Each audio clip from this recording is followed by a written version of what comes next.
Like the video, subscribe, and comment your country below so I know who's listening tonight. Turn off the lights and put on headphones for the full horror experience. Let's begin the nightmare. If you're brave enough. At the edge of our town, there's a shitty gas station that's open 24 hours a day, 7 days a week. If you were to go inside, you'd see row after row of off-brand chips, cookies, potted meats, and ramen. Expiration dates suspiciously missing from canned goods like they were filed off years ago in some misguided attempt to control inventory turnover.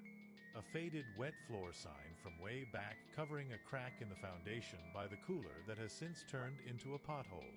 The pothole, a collection point for sticky spill-off, has become a miniature tar pit collecting countless insect corpses and the occasional small rodent. Nobody ever complains about the aesthetic. By some providence bordering on the supernatural, the health inspector has repeatedly signed off on the business, always kindly ignoring both the faint smell of some kind of mysterious chemical cocktail that is the defining characteristic of the establishment and the family of mutated raccoons that lives in the crawlspace behind the grease trap. We think they're mutated anyway. At the very least, they must be inbred to the point of mental retardation. The Alpha, a muscular 3-foot-tall son of a bitch named Rocco, has been spotted multiple times chewing on people's tires and has been run over at least twice, but keeps coming back. That lingering smell, a sweet combination of honeysuckle, ammonia, vomit, and who knows what else, has never been positively identified, but the prevalent theory is that it's coming from the cracks in the foundation, wafting up from underground. It's strongest right after a rain, and pungent to the point of tear-inducing if you get too close to the storm drains where even Rocco and his clan refuse to tread. If you were to go inside, you might also see the bathroom cowboy. He exists as a sort of urban legend. Even though he has never been officially confirmed to exist, we have several security camera recordings of a man fitting his description entering the building, heading into the bathroom, and leaving. What makes him legendary are the things people claim to see him doing in the bathroom. The stories run the gamut from pretty weird to impossibly bizarre. Like the guy last week who went to pee but changed his mind when he saw a man dressed as a cowboy handing out balloon animals. Or the next day when another customer stepped into the bathroom to see a man wearing nothing but a cowboy hat, boxers, and boots with spurs, sitting at an old-fashioned stone sharpening wheel literally grinding an axe. When he walked in the bathroom, cowboy stopped what he was doing, looked up with a smile and a tip of the hat and said, "Come on, man. Come on with it." By the time he could find an employee to follow him back to the bathroom, the cowboy had vanished, bench grinder and all. The cowboy that may or may not haunt the gas station bathroom appears to follow a code of rules. He only appears when you're alone. He never hurts anyone. And he's always polite. The prevalent opinion about him is that, honestly, he doesn't seem that bad. Especially when comparing him to some of the other things going on in that place. If you go inside, you might instantly get a toothache. It's a strangely common phenomenon that nobody really understands. It should go away on its own after a couple hours. If you do go inside, you will almost definitely see me, sitting behind the counter, because I am the only full-time employee, and I'm almost always here. You may catch me reading a book because, for some reason, the internet doesn't work way out here, and cell phone service is dicey on good days and non-existent on most. If you need to make a call, you can leave and go up the hill a ways, preferably back towards town, because the other way will take you into the woods and you don't even want me to go into all the reasons that's not a good idea. Or you can pay me 25 cents a minute and use the store's landline. That arrangement was cooked up by the owners and I have to actually enforce it because they do check the phone records. I'm sorry. Bookshelves, while you're here, don't be offended if I don't strike up a conversation because, if I'm being completely honest, I don't always know for sure if everyone that comes through those doors is real or not, and if I had to acknowledge everyone in that place that could be an actual person, I would lose my mind. And we don't need any more of that going on around here. I guess that the point I'm trying to make is this. Weird things happen to me working at the shitty gas station at the edge of town. I wish I could easily decide what was the weirdest thing to ever happen to me, but I can't. There were so many. I've seen a total of 4 coffins inside the store on 3 different occasions. I've met at least a dozen people wandering back into town from the woods claiming they had escaped aliens or government conspirators or the like, and that they had no money but needed to make a call, and could I please just let them use our phone before they find them again. But rules are rules, and I'm not going to lose my job just because you didn't escape captivity with a little pocket change. Then there was Farmer Brown. Yeah, that's his real name, who got mad at us and complained about the bulk feed we'd been ordering for him. He insisted something was wrong with the product because all of his animals suddenly had human faces. We settled with him by charging a significant discount on his next couple purchases. He stopped coming in one day, and they found what was left of his body inside a bedroom at his farmhouse that had been locked from the inside. As far as I know, they still haven't figured out what happened anyway. I guess I can tell you a story or two, but first I need to get ready for work. At the edge of our town, there's a shitty gas station that's open 24 hours a day, 7 days a week, and sometimes longer. If you were to go inside, you would probably see the tired cashier sitting behind the front desk doing his best to mind his own business. He's real. You may also see someone else. You may also see something else. If you're curious about the reality of anyone or anything else, including yourself, inside that small ammonia-scented flickering fluorescent collection of off-brand junk food, dirt, 4 walls, and a roof, may I recommend that you follow the cashier's lead and mind your own business. I've been working at that gas station almost non-stop since I graduated high school. At this point, I doubt I could quit if I wanted to. But enough about me. Let's get back to the interesting thing. The gas station. I spent a decent amount of time yesterday at the start of my shift trying to decide which story would be worthy of being my first to document to the world. Anytime I tell someone outside of the gas station anything about what happened therein, I know what to expect. People don't believe it. Or people don't want to believe it. Imagine the difficulty I had trying to call the sheriff's station to explain that half of a pig broke into the store and is currently running amok, breaking things and screaming with the voice of an old woman. Yes, I meant half of a pig. Yes, a pig. The front half. No, this isn't a joke. I'm at the gas station. What do you mean, which gas station? The shitty one at the edge of town. You must be new. Can I please talk to someone else? She finally put me through to Tom.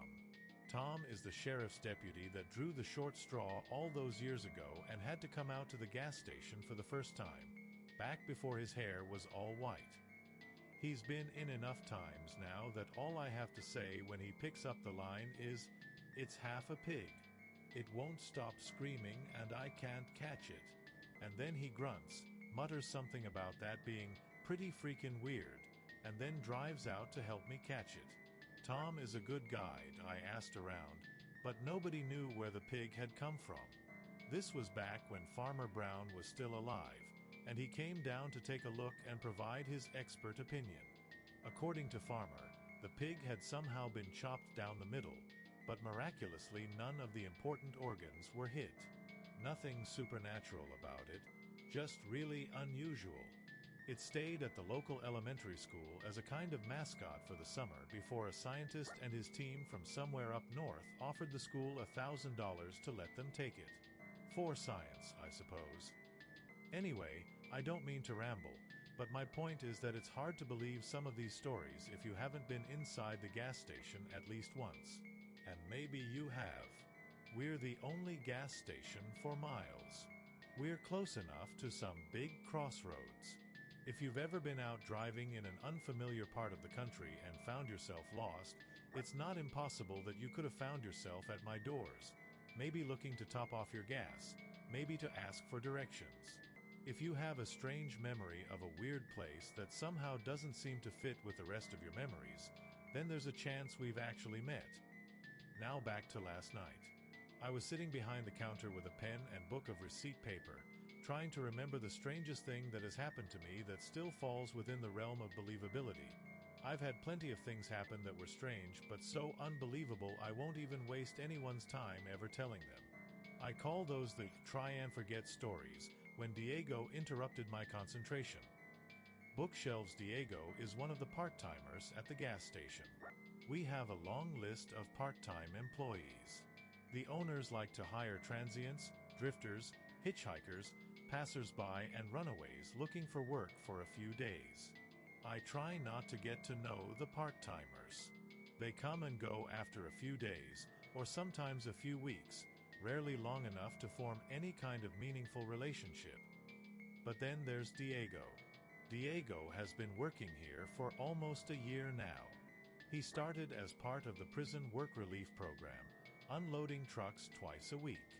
He was the only one of the 12 prisoners that didn't disappear during a freak snowstorm last December, but that's none of my business. Diego did his time, and when they released him, he came to work here, cleaning the store and unloading trucks. He comes in 6 times a day for each of his 30-minute shifts. Now that I think about it, I'm not exactly sure what he does during those shifts. The store is never clean and trucks only come twice a week, exclusively during the daylight hours as per an arrangement following the incident. Maybe one day I'll ask Diego what he does for the owners. All I know is that he's the closest thing to a friend that I have here. When Diego approached me at my register last night, I knew something unusual was going on. He was sweating bullets, pale, and on the verge of passing out. He kept glancing back at the man in the suit that had wandered into the store and was standing next to the frozen drink machine. He told me that he needed to talk. Now, I told him, go ahead, but he refused to say anything unless I followed him into the freezer. I usually hate to leave the front of the store unwatched. We have the occasional shoplifter. Plus there was that one time Rocco got in and made off with 2 cases of cigarettes. But Diego seemed serious, so I made an exception for him. Once we were in the sub-freezing safety of the walk-in cooler, Diego asked me if I had seen the guy in the suit. I said yes, I saw him. He asked if I knew the guy. I said yes, I'd seen the guy around town. His name was Kiefer. He was running for some kind of office, I can't remember which one, and stopped by the gas station every now and then. He drove an old black SUV that only took premium. I didn't know him much from in town, but he was definitely local. His picture was framed in my high school's trophy case for one of those sports competitions he had won years and years before I got there. We only have so many things to be proud of, I suppose. I knew of Kiefer, but we weren't exactly acquaintances. I told all this to Diego, who shook his head and said, "No, that can't be Kiefer." I said, "Why not?" And Diego told me, "That can't be Kiefer, because Kiefer is dead. I killed him 2 days ago, and his body is in the trunk of my car right now." And that's when things started getting weird. I really don't want to do this. I recognize how awful it is to pause a story at a place like this, but I'm about to head back to work. I'm only just now taking my lunch break, and I came all the way down here to the library to document last night before I forgot. I still have to eat and change out of these dirt-covered clothes before I head back. I did a lot of digging last night. Plus, I don't want to leave the part-timers alone with all those lawn gnomes until we know exactly what's going on. Oh, I forgot to mention the lawn gnomes. I'm so scatterbrained right now. Like I said, it was a very strange night. Between the hand plants, Farmer Jr., and that cultist that wouldn't leave me alone, I hardly had any time to collect my thoughts. And of course, there is the Diego situation. I promise I'll come back and tell you all about it, but first I need to grab some coffee. There are times when this world drifts so close to the fabric of reality that I can hear something calling me from beyond that veil. Sometimes when I get too close, I can feel that thing on the other side tugging at the corners of my mind. I'm worried about Diego. He doesn't seem to be taking this so well. In case you don't know, I work at the shitty gas station at the edge of our small town, and weird things have been happening for as long as I've been here. I finally started to tell some of my stories, and if you haven't caught up yet, I would like to invite you to read parts 1 and 2. When I returned to work after my post yesterday, I was delighted to find a stack of receipt papers sitting neatly on the register counter with notes written in my own shaky handwriting. I don't remember writing these notes, but then again, I don't remember a lot of things. It is possible that I'm working too hard. Or maybe the fumes coming from beneath the gas station are playing tricks on me. Or perhaps it's just another side effect of my condition. At any rate, I'm not one to look a gift horse in the mouth. or any other animal in any other orifice, for that matter. Admittedly, my handwriting isn't the best, and at times, the scratches on the receipt paper become nearly illegible. So if anything herein seems unbelievable, it's probably because I copied it wrong. With that in mind, this is my best effort at a transcription. 7:00. It's getting dark earlier these days. 7:30. Farmer Jr. came into the gas station tonight, asking about the hand plants. I told him that they weren't there anymore. He left his phone number scribbled on the back of a coupon for 15% off bulk pig feed from an online retailer. I think he's trying to send me a message. 9:00. I think maybe some kids are playing a prank on me. I found a lawn gnome behind the pork rinds. I didn't think much about it and put him in a box behind the counter. But then I found another matching lawn gnome in the soda case. I added this one to the box as well. It wasn't until I noticed the third and fourth lawn gnomes that I started to suspect something. I had taken out the garbage and found the gnomes perched atop the branch of a tree next to the dumpster, staring down at me like gargoyles. I used a chair and broom to knock them down, and I put them in the box with the other three. When I got back to my desk, I found a note on my chair written in red ink. It says simply, "I'm in the walls." I don't know who wrote it, but the paper smells like oranges and plumeria. 10:00. There is a strange scratching noise coming from the tiles above the cash register. I fear Rocco and his brood may have infiltrated the building again. 11:00. Farmer Jr. called the store. He asked about the hand plants. I assured him that they weren't there anymore, and if they ever showed up again, I would call him. I think he's beginning to suspect that I'm lying. 12:00. One of the cultist recruits wandered in from the community in the woods. They hate it when I call them cultists.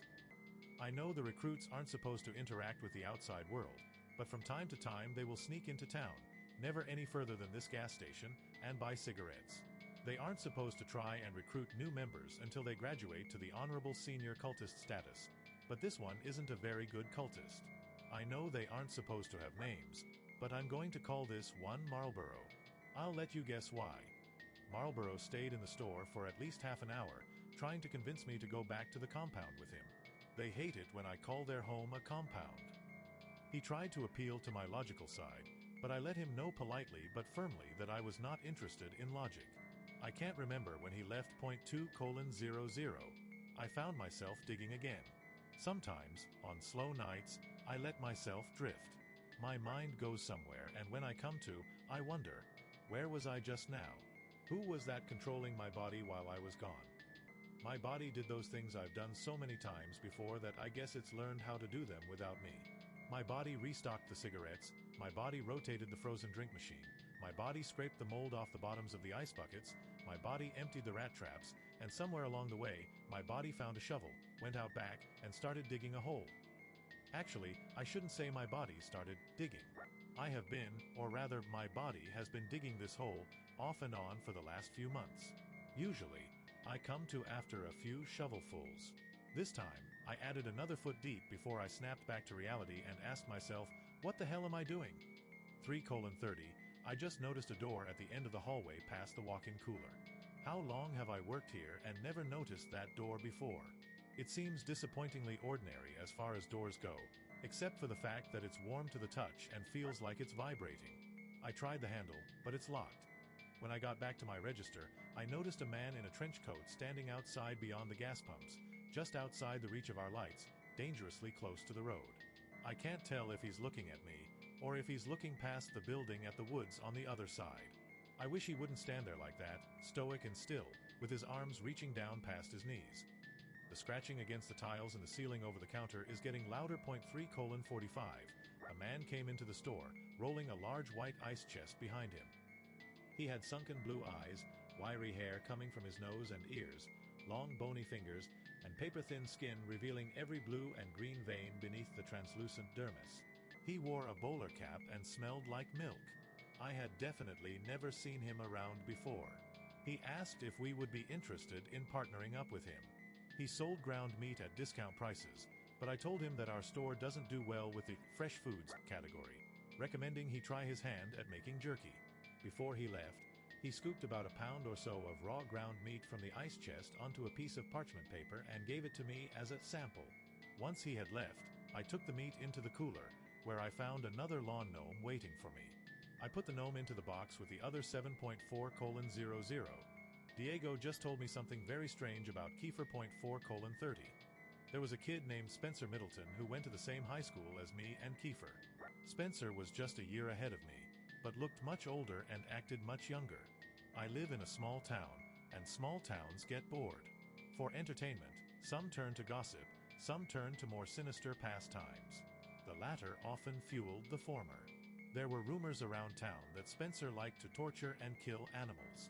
Rumors that Spencer's parents and siblings always locked their bedroom doors when they went to sleep at night. The rumors didn't slow down any after the fire at Spencer's house, where Spencer was the only one to escape unscathed. I once saw Spencer gleefully stomp on a lizard, throw his head back, and laugh. Some short time after his house caught fire for the second time, Spencer left town. The story went that he had gone off and joined the army. I didn't know what to think about that, so I simply didn't think about that. I would have been perfectly happy to never think about that, but after all these years I'm forced to. Because Spencer Middleton just came into the store and ordered a cup of coffee. He's sitting in one of the booths, talking to Kiefer. Marlborough is back. He asked if I could spare him some time to talk about his fake religion. They hate it when I call it a fake religion. I told him he had to leave. He seemed upset. 4:45. Spencer and Kiefer sat around for a while and didn't buy anything but 2 cups of coffee. When they finally left, I let Diego know. He had been hiding under a blanket in the walk-in cooler, although I can't really understand why. Diego explained to me exactly what happened. He had finished his shift a couple nights ago and just left the gas station when he saw Kiefer's SUV pulled over in a ditch at the bottom of the hill. Diego, being the good guy he is, decided to check and see if Kiefer needed any help. He says that when he pulled up and got out of the car, he could hear what sounded like a loud crunching noise coming from just beyond the tree line. Diego went to investigate. That's when he saw something. When I asked Diego what he saw, he just started speaking Spanish in a fast, panicked sort of way. I don't speak Spanish, but I nodded along empathetically. The only word I could pick up was striga, which is the name of a liquor we carry. Whatever it was that Diego saw, it made him race back to his car as fast as he could and back out quickly, without looking. And that's when he ran over Kiefer. Diego is a good guy. But here he was in a bad situation. He stopped long enough to get out, check on Kiefer, and confirm that he was definitely dead. There was nothing he could do that would change that fact.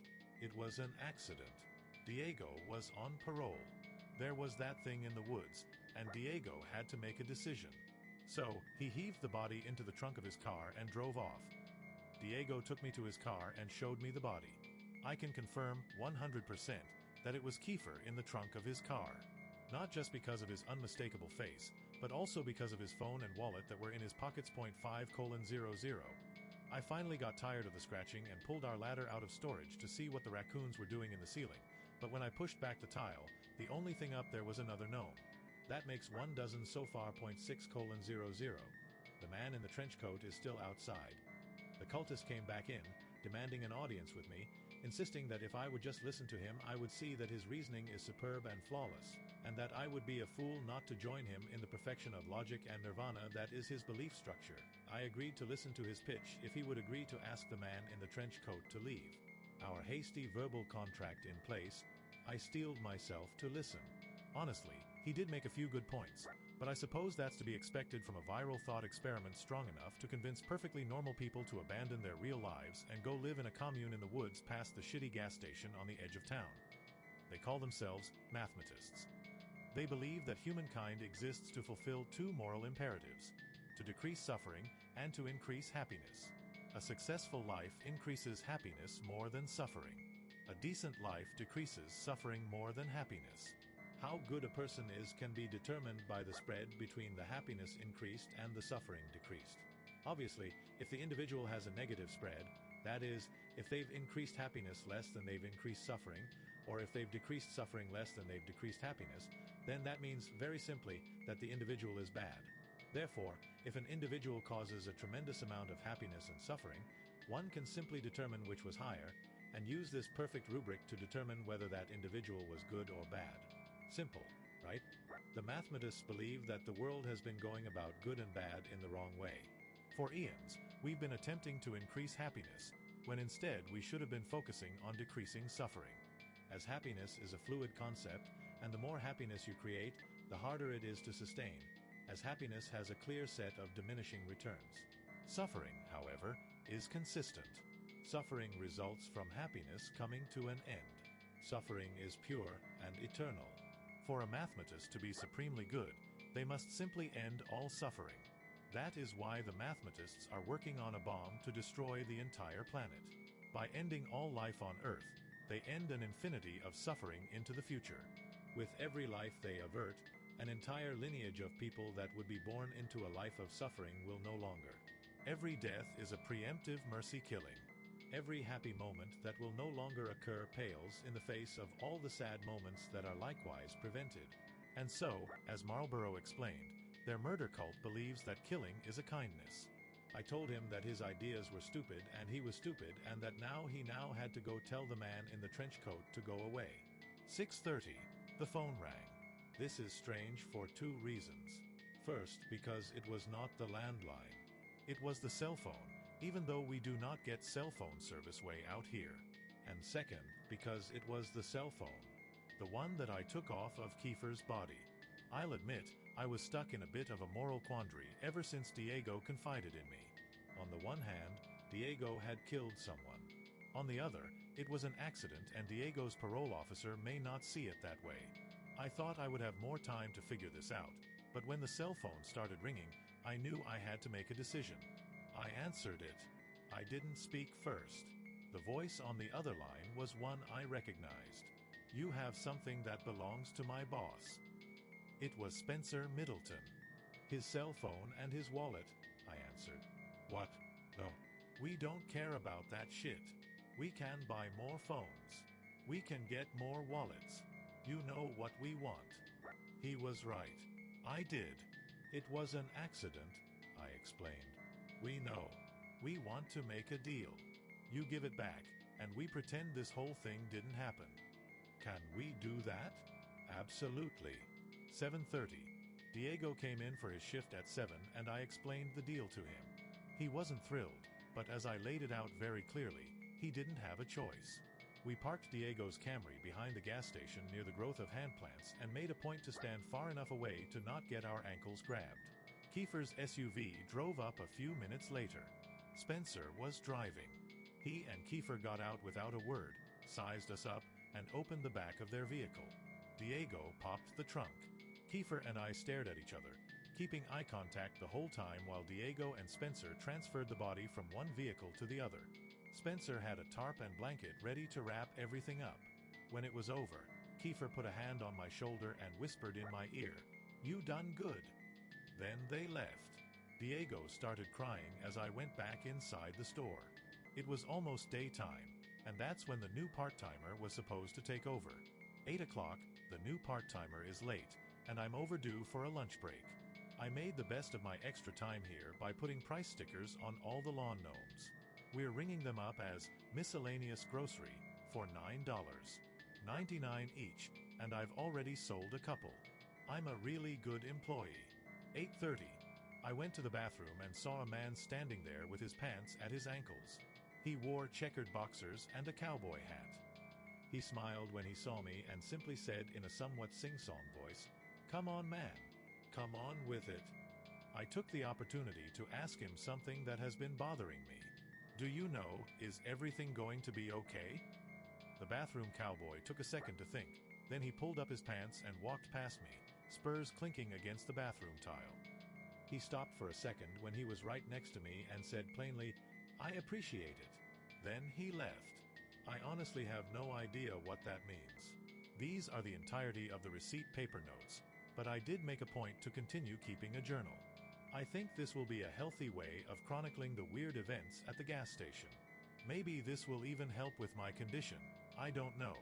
The next time something strange happens, maybe I'll come back and write more. Until then, I guess this is to be continued. Edits.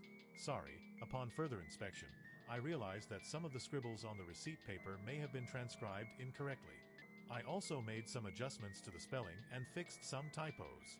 While I was at it, I added another typo just for the observant reader. Lastly, upon the advice of some of my readers, I removed the part where I listed Farmer Jr.'s social security number and address. Also, special thanks to the reader that pointed out that striga isn't even a Spanish word.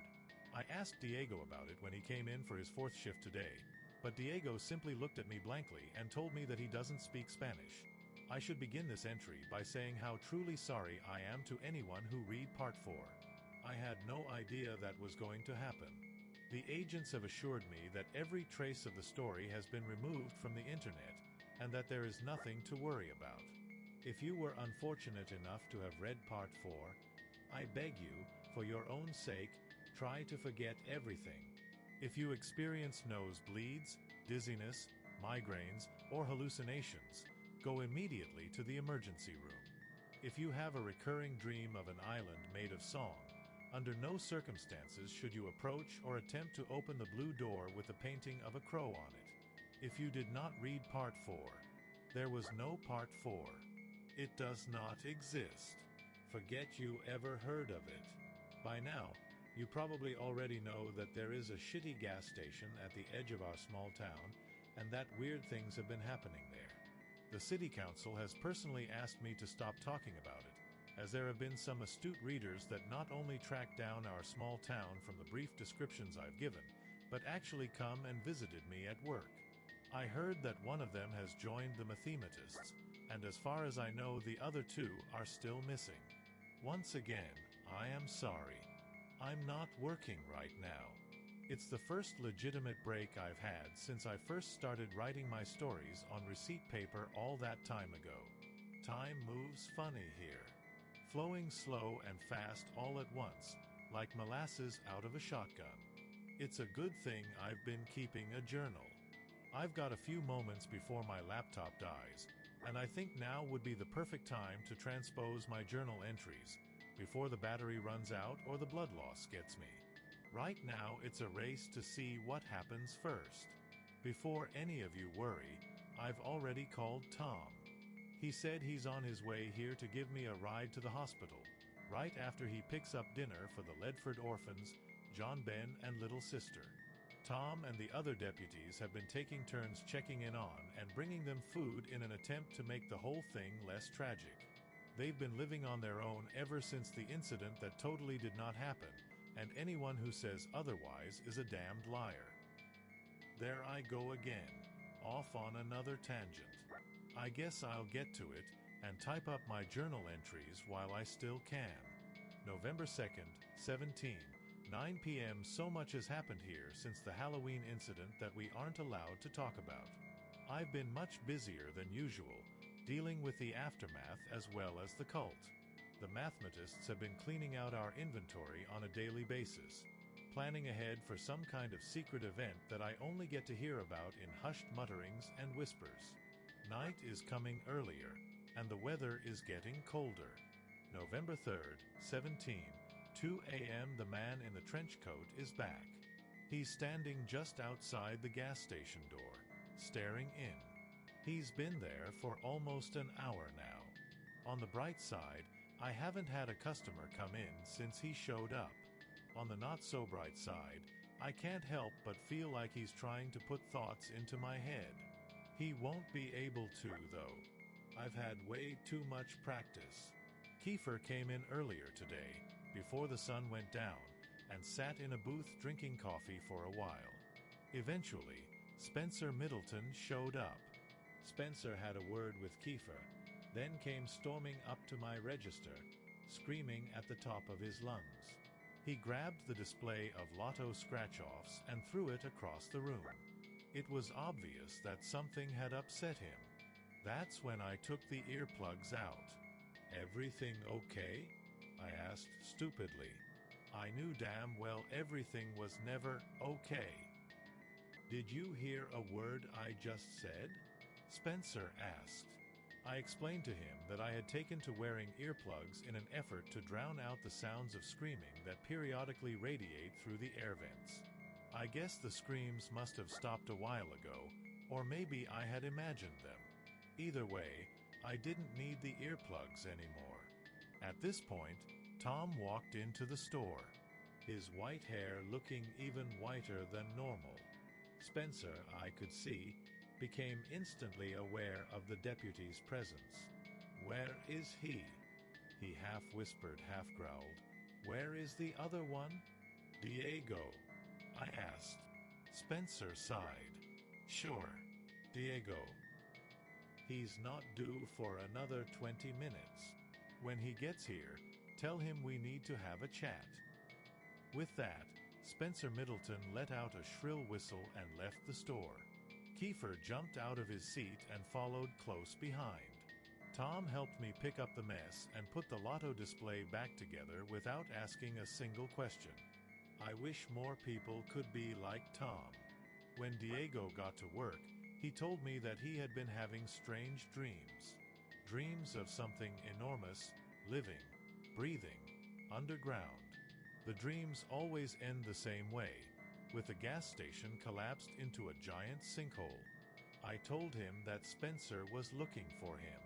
That's when Diego grew solemn and asked me if he could show me something. In the freezer, behind a stack of boxes lab-led non-a-prior, whatever the hell that means, they've been here as long as I've worked here. There is a moving blanket. And inside that blanket is another Kiefer. My first question for Diego was, "You stole the body back?" He looked at the ground and shook his head sheepishly like a toddler that just got busted for cooking meth. "You killed another one?" I asked. Diego explained. It was an accident. Again. 3 a.m. The man in the trench coat is finally gone. He left claw marks on the glass of the front door. I checked the security footage to confirm my suspicions. He always stays just outside the range of our cameras. Why can't I remember what his face looked like? 3:30 a.m. Marlboro was the first customer in the store after the man in the trench coat left. I told him that I was surprised he was still alive. He mistook this for a compliment and said, "Thank you." I asked him if he was ready for the big event, but then he just stared at me blankly. I could tell he had no idea what I was talking about, so I filled him in on how I had put it all together. The unusual cultist activity, the whispers, the buying up all of our supplies. I could tell that something was about to happen. Marlboro went pale in the face as I was talking, then ran out of the gas station before I could finish, the 99-cent frozen drink still in his hand. I know I should write up an inventory loss slip for the theft, but I just can't bring myself to do it. As hard as it is to explain, there's just something about Marlboro that makes me genuinely feel sorry for him. 6 a.m. I caught myself digging again. I don't know how long I was out there, or who was running the store while I was gone. The hole is so deep now that I nearly couldn't climb out on my own. I should maybe think about considering the possibility of one day asking a doctor if this is normal. 8 a.m. Marlboro is currently crying in the dry storage closet. Through his sobs, I could barely make out the story. Marlboro was sent on some kind of vision quest for the last week and has no idea what the other cultists had been stocking up for. When he went back to the compound earlier tonight, he found the whole place completely deserted. Beds were left unmade. Some plates had food on them. A fire still burning in the fireplace. Everyone's clothes were still in their personal milk crates next to their sleeping bags. But the people, all of the people, were simply gone. Marlboro isn't taking this very well, but I have a business to run, so I asked Diego to help me carry him into the dry storage area. I figure he can work through some stuff in there, and then maybe when he's done he'll just, I don't know, go home? November 4th, 17, 9 p.m. The exterminators just left. They say they got all of the snakes this time, but I have my doubts. November 5th, 17, 5 p.m. Kiefer came into the store again today and made some thinly veiled threats. He asked about Diego, too, but I told him that I was tired of being the go-between and that if he had business with Diego, he needed to take it up with Diego. That's when Kiefer started getting weird. You know this place is just a big experiment, and you're the little mouse?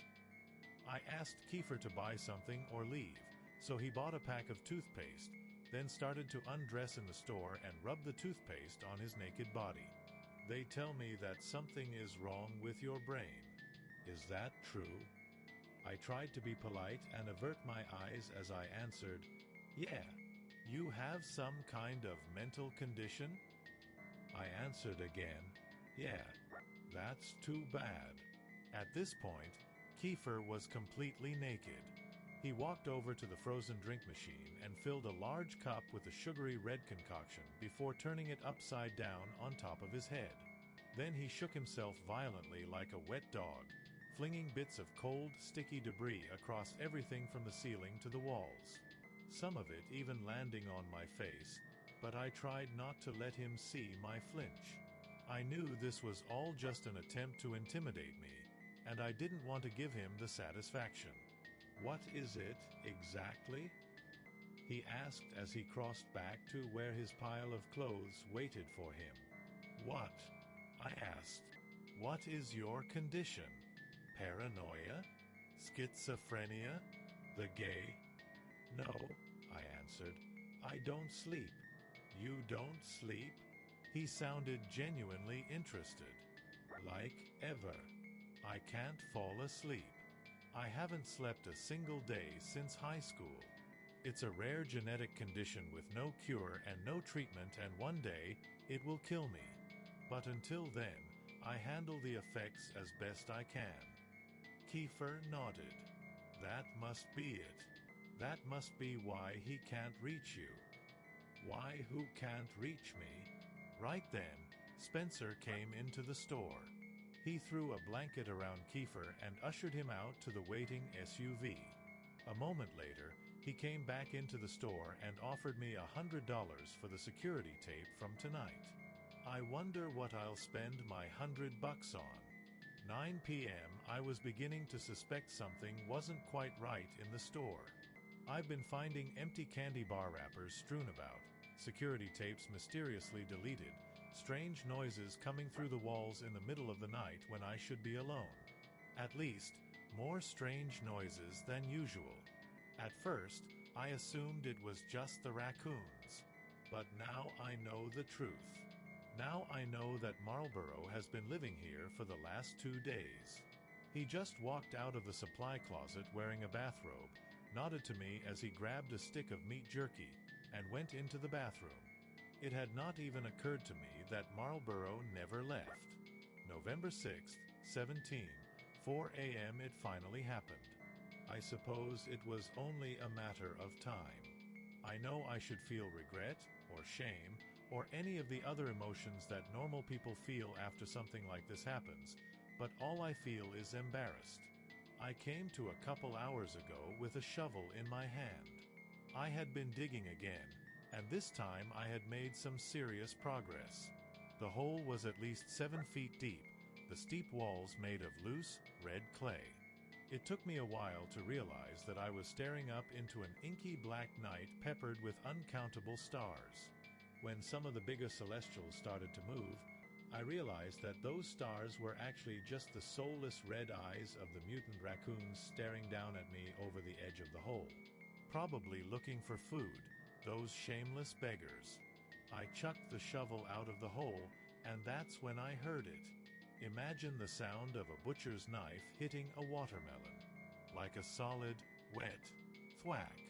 Now imagine the watermelon gurgling and falling over like a sack of potatoes.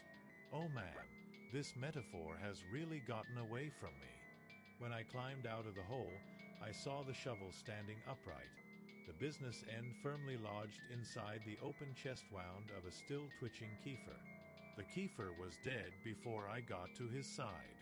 In a final act of defiance, he had turned both of his middle fingers up to me. I felt just the slightest amount of respect for him before I went into a mental state that I can only describe as subdued panic. The first thing I wanted to do was find something to wrap the body in because, surely, Spencer Middleton would come for it soon. When I went into the gas station, I was surprised to find that Marlborough had taken it upon himself to work the cash register while I was gone. He was ringing up one of our regulars, Charles, a great big fat man that always buys soap and boiled peanuts. I nabbed a tarp off the shelf and took it outside. That's when I learned something. Kefir is heavy. Like, really heavy. I understand that a human body is basically just a meaty, fleshy water balloon full of guts and excrement, but nothing could prepare me for how leaky and gross and heavy a dead man can be. It was only by some miracle that I managed to drag Kefir through the back door and into the freezer without being seen. It took all of my strength to pull the mass behind the boxes and onto the stack with the other three. When I finally finished, I had worked up a sweat, and even the cold of the freezer wasn't enough to keep me cool. As I stood there letting my breath come back and adrenaline wear off, I took stock of my situation. That's when it dawned on me. There were 4 Kefirs in that freezer with me. 4 Kefirs. Where the hell did the other 2 come from? The freezer door opened and Marlborough entered, dragging a dead Kefir by the legs. He stopped and made eye contact with me. When he saw the Kefirs at my feet, I said the only thing I could think of. Well, this is awkward. Marlborough and I decided to open a bottle of Striga liqueur and have a few drinks. He explained that he had accidentally killed Kefir a couple times. I totally understood. The guy was just so easy to kill. At one point, Diego came into the freezer to grab a box of cookie dough. He didn't even acknowledge all the Kefirs. My laptop's battery is currently at 2%. It's obvious now that I won't have time to transcribe the rest of my journals before it dies. I don't have time to tell you how I ended up at the bottom of this hole underneath the store with a broken leg. But I can tell you that I hear someone moving around above me, which is good because I don't think I'm alone down here. If you're reading this, it means I managed to upload my story. If you're not reading this, then I don't know. What even are you? Someone just called my name from the top of the precipice. I think it was Diego. I wonder what happened to Tom. Why didn't Tom ever show up? Come to think of it, I seem to remember Tom didn't survive the Halloween incident. Wait, who the hell have I been talking to this entire time? I promise that if I survive long enough to recharge my battery, I will come back and tell the rest. Until then, I guess this story is to be continued. Hey everybody.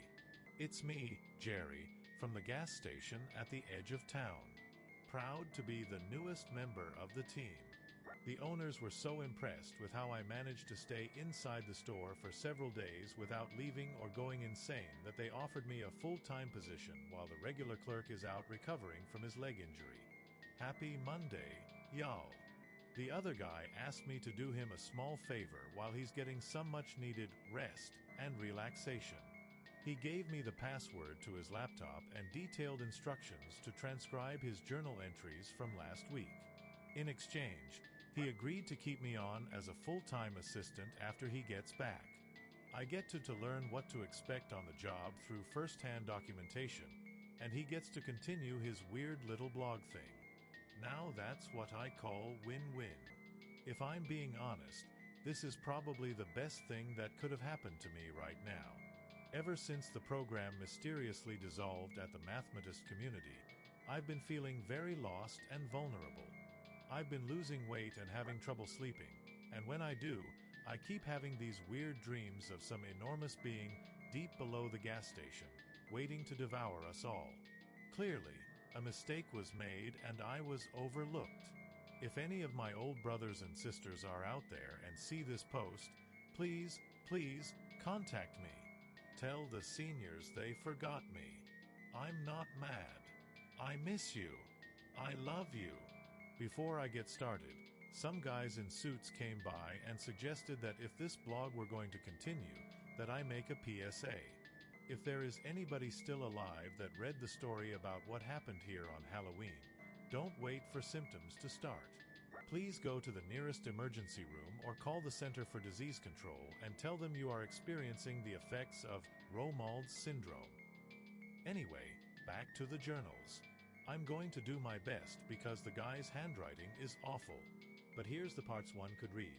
November 7th, 07, 7 p.m. The man in the trench coat was standing out back when I went to take out the garbage tonight. I don't know why the man in the trench coat keeps visiting my store, or why I've never gotten a good look at him. He was standing at the tree line just beyond the dumpsters, staring as he ever did. Tonight, I stared back. The hinge of his jaw began halfway up his face, where his nose should have been, the edges pulled back to either ear in a skeletal grin. His tiny, milky white eyes were beads behind the oily black hairline that hung down straight in bangs all the way to his cheek jowl. His impossibly wide mouth bisected the head between greasy hair and wet flesh. Drool, I would assume. We stood there, 15 feet apart, staring at one another for what might have been 10 seconds or 10 minutes until finally the man in the trench coat turned away. His legs bent funny, in a way that human legs shouldn't be able to bend, and he landed on all fours before galloping off into the woods. I don't know if I've seen the last of the man in the trench coat. Holy shit. Did you guys read that? This is some crazy shit. Sorry, Jerry again. I promise I'm not going to do the running commentary thing. I just had to say, Jesus, you know? This is some weird stuff. I mean, I remember him telling me a couple weeks ago to go outside and talk to a man in a trench coat. Super glad I didn't now. What the hell? Okay, that's it, I'm done. Back to the transcriptions. The next page is soaked in blood and completely unreadable, so I'm going to have to skip that part. Hundreds and hundreds of them. She had never seen so many in one place before, not even in her dreams. Before she left, she told me that I would see her again. Was that supposed to be a warning or a flirtation? 3:23 a.m. It's a quieter night than I'm used to. The package from yesterday afternoon still sits on the counter where I left it. The label is made out to me, with a return address I don't recognize. The rectangular parcel is wrapped like a Christmas present with red and yellow stripes and feels heavy. I would say it's just the right size for a dead cat. I can't think of any realistic reason I shouldn't open the package, but there is something in the back of my mind telling me that to open this would be tantamount to opening Pandora's box. That the contents of this little parcel will irrevocably change the course of my life in a way that may have seemed impossible before. I feel like this box is full of butterflies ready to create tsunamis, and I'm just not sure I'm ready for that yet. I think I'm going to teach Marlboro how to clean the drink machines. 3:47 a.m. Marlboro is passed out in a hammock in the supply closet. I think he finished that bottle on his own. I guess I'll go clean the drink machines by myself. 5:45 a.m. The hand plants are growing faster than I had anticipated. They are now past the elbows, almost to the shoulders. I saw that the crop had caught a curious coyote that got too close. It was not pretty.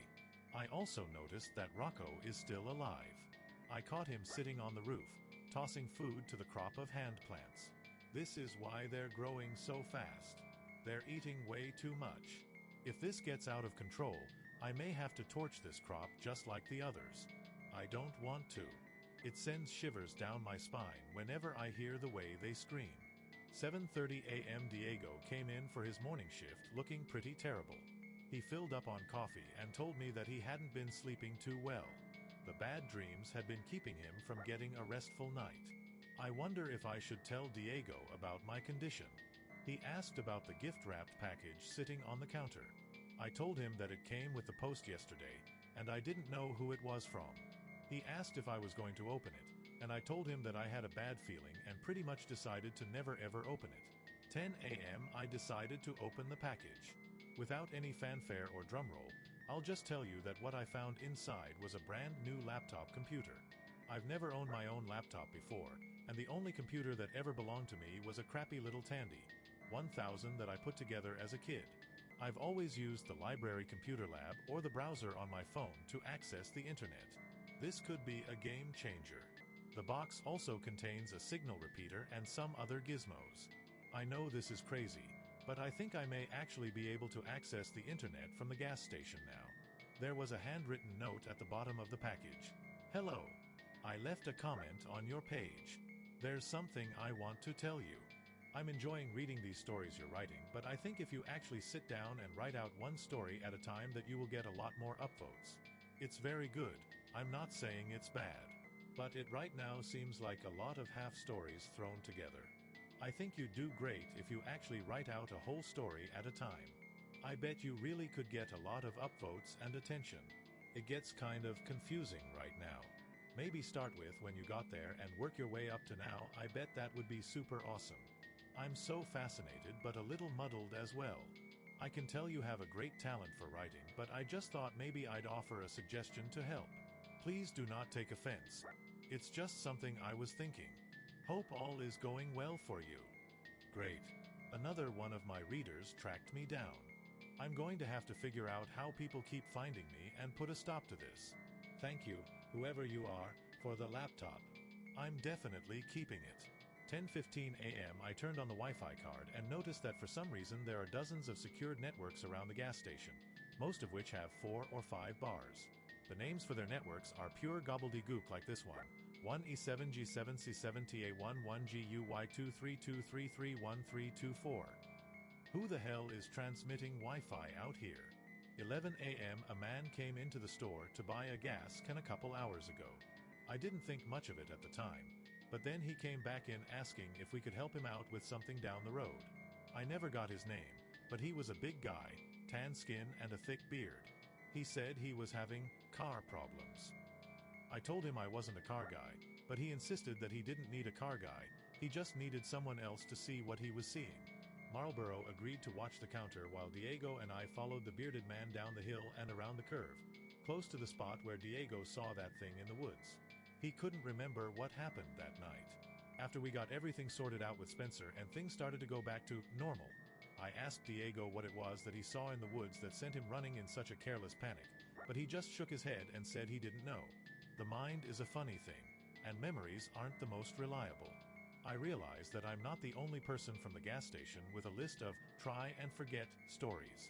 The man's car was parked on the side of the road, close to the same spot that Kiefer's SUV was broken down. So my car started acting funny, the guy said as we neared his vehicle. I began to wonder why we had walked this whole way, when our own vehicle would be quite useful in case of a dead battery or random bear attack. The guy kept going. I pulled over onto the side of the road when my electricals all started going haywire. I killed the engine, then when I tried to turn it over again, nada. I could see at this point that the hood was open. The man was driving a big black SUV similar to the one Kiefer owned, but newer and shinier. I don't see what's so weird about that. You need us to call a tow or dash. The man cut Diego off rudely, I might add. I popped the hood, but everything was in order. I thought it maybe just needed some gas, so I went up to the station. Then when I got back, I saw this. We rounded the front of the car and saw that he was being so vague about. A small oak tree, maybe 4 or 5 years old, was growing up from the ground beneath the car, through the engine, and stretched upwards at least 9 feet. The trunk of the tree had swallowed a decent portion of the engine, and from the looks of it, the car had been parked there for years. Interesting, I said. And you're sure that wasn't there when you started driving? Before he could answer, he spun his head around and looked at the forest. You boys hear that? He asked. We stood still and listened, but I couldn't hear anything. No, I answered. Diego shrugged. You boys know what an anglerfish is? The bearded man asked as he walked to the back door and opened it. Yeah, I guess, I answered. The bearded man pulled up a secret compartment from beneath the floorboard and retrieved a large automatic rifle. I'm not a gun guy, and I can't tell you what kind of gun it was, but it was big and impressive and cool looking. The guy checked the clip and clicked something on the gun that could have been the safety. Again, I'm not a gun guy, but it sounded super cool. Diego put a hand on my shoulder and slowly backed away from the man with the gun, pulling me with him. But the man didn't seem to mind us one bit. He was focused on whatever he heard in the woods. If I'm right, you boys have an anglerfish in them woods. It's putting something out there to lure me in. Make me think I'm hearing something that I'm not. Then when I go looking for the one thing BAM, it attacks. Oh, like a siren? I asked. The man looked at me over his shoulder with a smirk and said, Yeah, like a siren. Y'all may wanna get out of here. This could get dangerous. Don't worry about me. I've dealt with these things before. I'll be fine. The man pointed his gun and marched into the woods while Diego and I made our way back to the gas station. 2 p.m. It's time for me to go home. I haven't used the laptop yet, but maybe tomorrow I'll start to type up these journals. November 8th, 6 p.m. It's getting dark so early these days. I noticed that the bearded man's SUV is still at the bottom of the hill with a tree growing through it. I wouldn't call that a good sign. 11 o'clock, I burned the rest of the hand plants. I finally know what's going on. A long time ago, I noticed what looked like strange mushrooms growing in a patch near the dumpster behind the gas station. I didn't think much about them, except that it was strange that Rocco's brood wouldn't go near them. When I took a closer look, I could have sworn that they looked just like baby fingers poking out of the ground. As the weather got warmer, I kept an eye on the crops. They started getting longer and looking more and more distinguishably similar to human fingers. I swear they even started growing fingernails. Sometimes, I would see them bend at the digits to squash a bug that wandered too close. Eventually, the mushrooms started sprouting leaves, and the finger sections continued to stretch out, creating what could only be described as hands. Human hands. They would ball up into fists during the daytime and open up in the moonlight. I dug one of them up one day when we were really slow at work, and I called Farmer Jr. to ask for his professional opinion. To the untrained eye, the hand plant looked just like a regular human hand. Smaller than an adult's, but larger than a child's. Adolescent. Teenager, maybe. At the wrist it turned into a gnarled root that smelled like sassafras, and throughout the plant tiny leaves were sprouting. Farmer Jr. stood in the gas station looking it over for a while before asking me if we had any more of those things. I lied and told him no. I asked the owners what they wanted me to do. They thought it over for a couple days and then told me to keep them. I think they expected to be able to make some money off of them somehow, but eventually everyone forgot they were there. Everyone but me. And Farmer Jr., of course. I was thinking about the bearded man when I first heard the sound of a baby crying somewhere outside. I was alone in the store, and my first instinct was not the heroic one that most people may have had, to run outside and see where the poor baby was. My first instinct was more callous and rational and in the form of a question. How the hell did a baby get way out here without me hearing it coming? Something wasn't right. The sound of the cries, which I could deduce were coming from the tree line, were getting louder and louder and more desperate. I looked around for Marlborough, but couldn't find him anywhere. If I was going to investigate the potential forest baby, I was going to have to do it alone. I remembered the bearded man hearing the siren call of the thing he called an anglerfish. I remembered Diego's sound of crunching and the striga. And absolutely no part of me believed that I would be safe if I went into the woods or that there was really a baby crying out there. But what if? I grabbed a flashlight and went out back. The crying seemed to be moving deeper into the forest, quickly, like the crying baby were being carried off by something that didn't have to stop and move around trees or physical barriers. I walked into the forest just far enough to find the last thing I ever expected to find. It seems that the hand plants had extended slightly further than the little patch outside the gas station.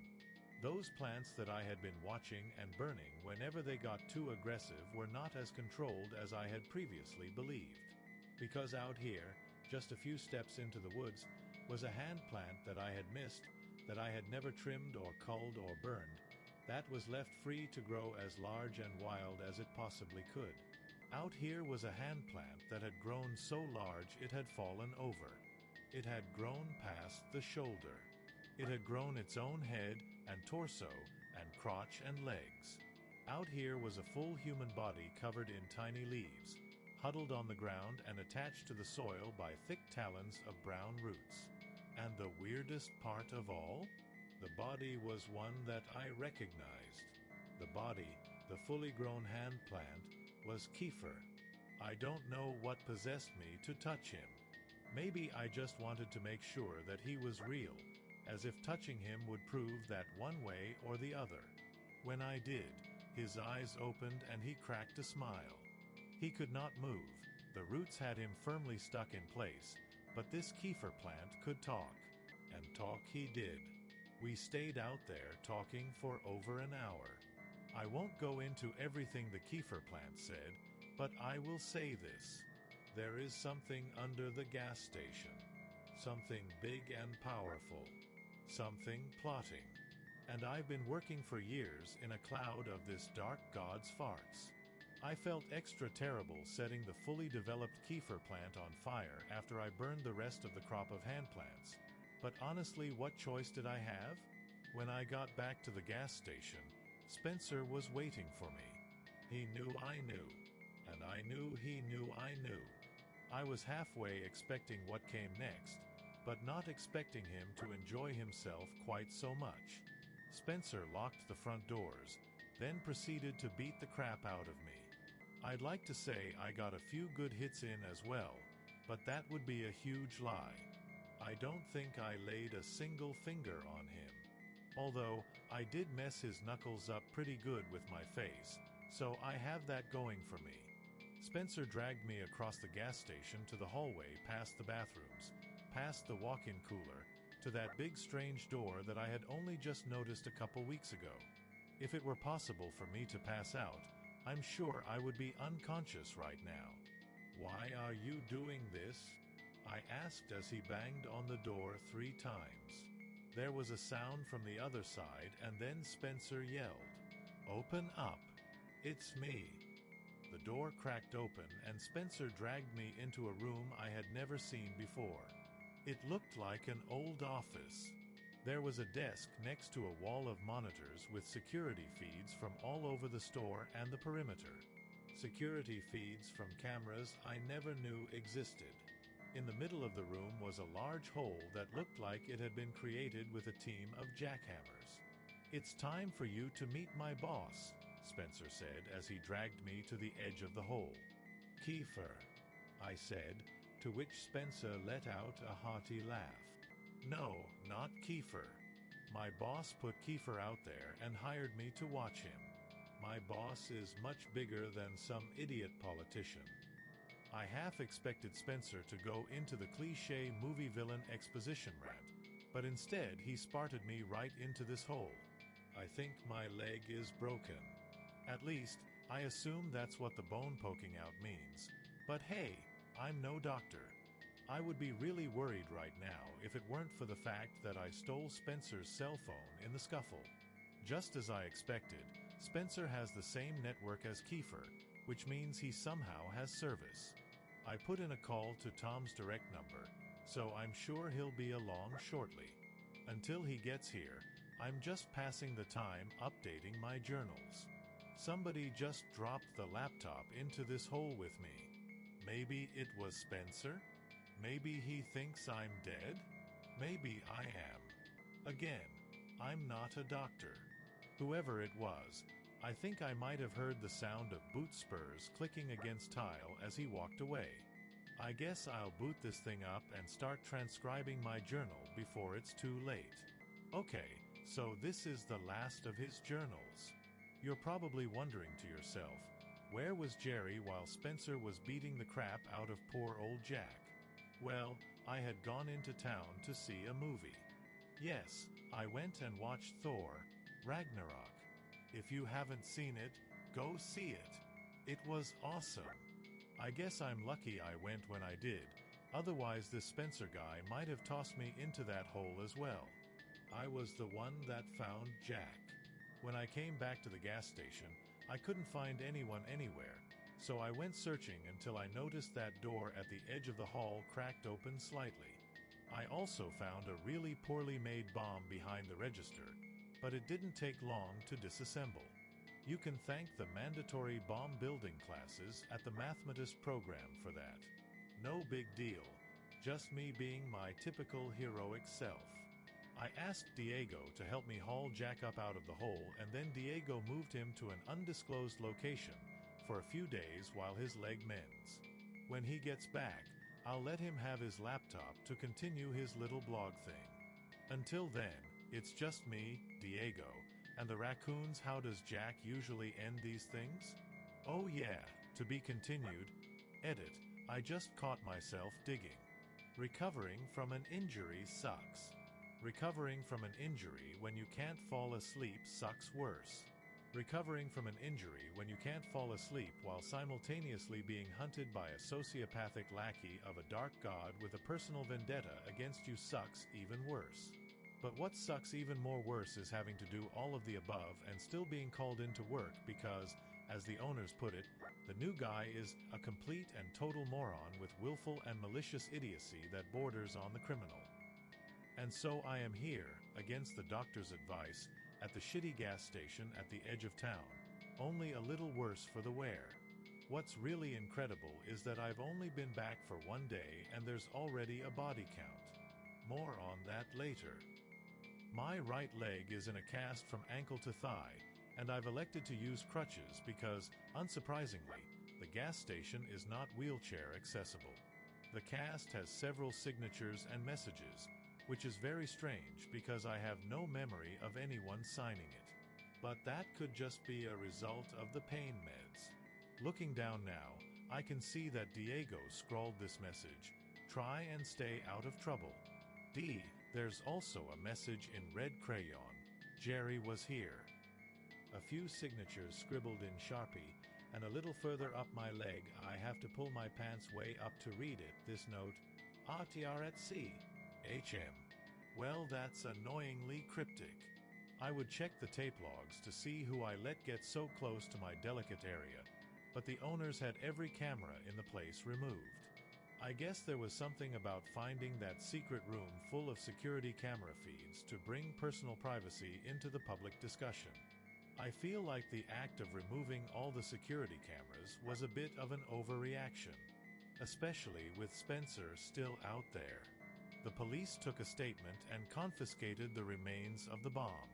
They're taking this whole thing very seriously, and an arrest warrant is out for Spencer Middleton, should he ever show up again. As for Kiefer, things get a little more interesting. The police were unable to find any evidence that he ever even existed. He had no property in his name, no driver's license, no public record of any kind. The only thing even linking him to this town was a grainy picture in an old yearbook photo. It would seem that Kiefer was living off the grid ever since he graduated high school, and now that Spencer's attempt to blow up the gas station failed, Kiefer has suspended his election campaign and simply disappeared. The sheriff has been sending a new deputy, Arnold, out to check on me once or twice a day. Arnold isn't from around here, which is probably why he agreed to replace Tom as the new gas station babysitter. He's about 6 feet 2 inches, dark-skinned, with a mustache thick enough to plant a yard flamingo in. He has eyes that constantly telegraph the sentiment, "Knock that nonsense off," and I have yet to see him smile. I don't know if Arnold will become the next Tom or the next Spencer. Right now he could go either way. Arnold was the one that dropped me off at work today.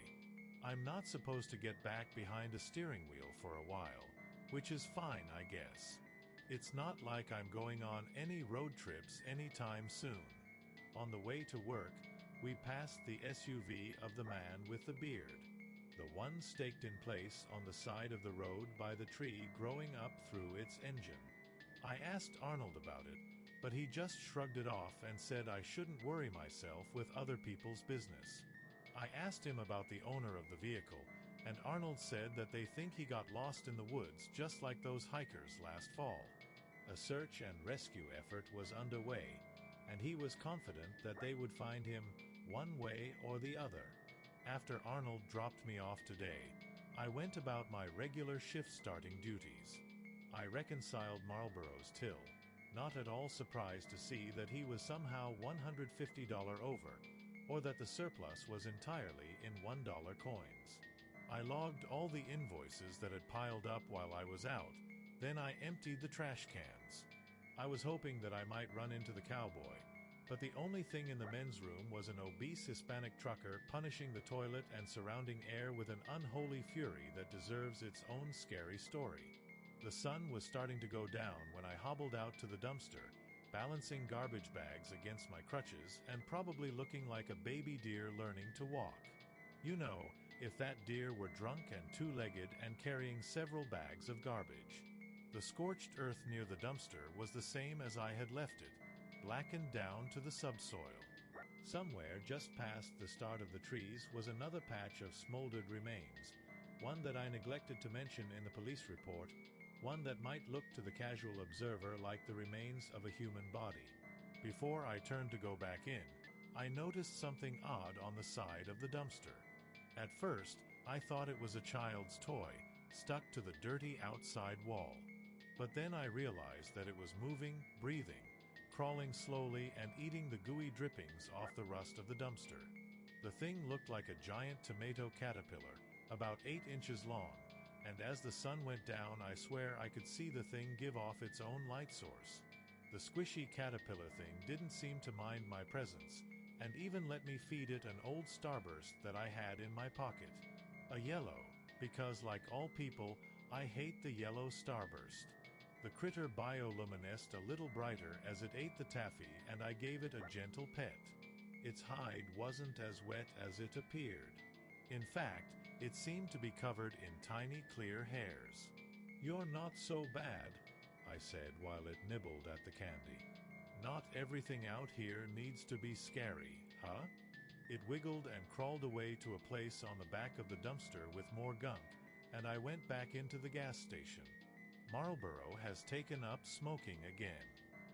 He'd quit for a while, but then explained that the suffering he was causing himself by not smoking grossly outweighed the suffering he was causing us through secondhand smoke, and mathematically speaking, it didn't make any sense for him to quit. I had hoped that he was beginning to shed his cultist philosophy after the entire compound mysteriously vanished, but now I'm starting to fear that he can't be rehabilitated. Oh well. Today was a pretty normal, well, not normal, but average day at the gas station. We had some strange people visit. We had some normal people visit, too. And along the way I zoned out, finished a book I'd been reading, made some boring journal entries, and even got online to browse the internet for a while. Bookshelves, there's another package sitting under the counter, addressed to me from a return address I don't recognize. I took a gamble with the last package, and it turned out to be something great. But that was before Spencer tried to kill me, and once again my gut is telling me not to open it. I got a phone call today at the store a few hours after sundown. It was pretty late, hard to say when exactly. Marlboro was asleep in his hammock in the dry storage room, and I couldn't remember the last customer. This was somewhere in that temporal wasteland between dusk and dawn. "Hello, Jack. Listen very carefully. You don't know me. What I'm about to tell you will save your life, but only if you follow my instructions and do exactly what I say. In the drawer to your right is a pencil and paper. Get them and write this down. These are the rules to your survival. 1. Do not leave the gas station. Do not go outside under any circumstances. 2. Do not drink the tap water. Don't even touch it. Don't smell it. Don't look at it. It's bottled water from here on out. 3. Don't trust your eyes. 4. Barricade the dash. Hang on. Where'd you say the pen was? He sighed. In a drawer to the right. My right or your right? I asked. Your right. How the hell would it by my right? I'm on the phone.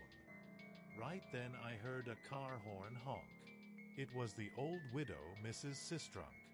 She's another local, somewhere in the area of 100 years old if I had to guess, and at this point not much more than a skeleton wrapped in an ill-fitting skin suit with vibrant lipstick smeared all around the general mouth area. After her husband died, Mrs. Agatha Sistrunk had taken to buying and collecting sports cars and oversized trucks and racing them around the outskirts of town at all hours of the night. Her most recent purchase was a brand new Ford F-550 with a painting of the Hulk in all of his green smashing glory along the side. In person, she was a sweet old lady, no taller than 4.5 feet.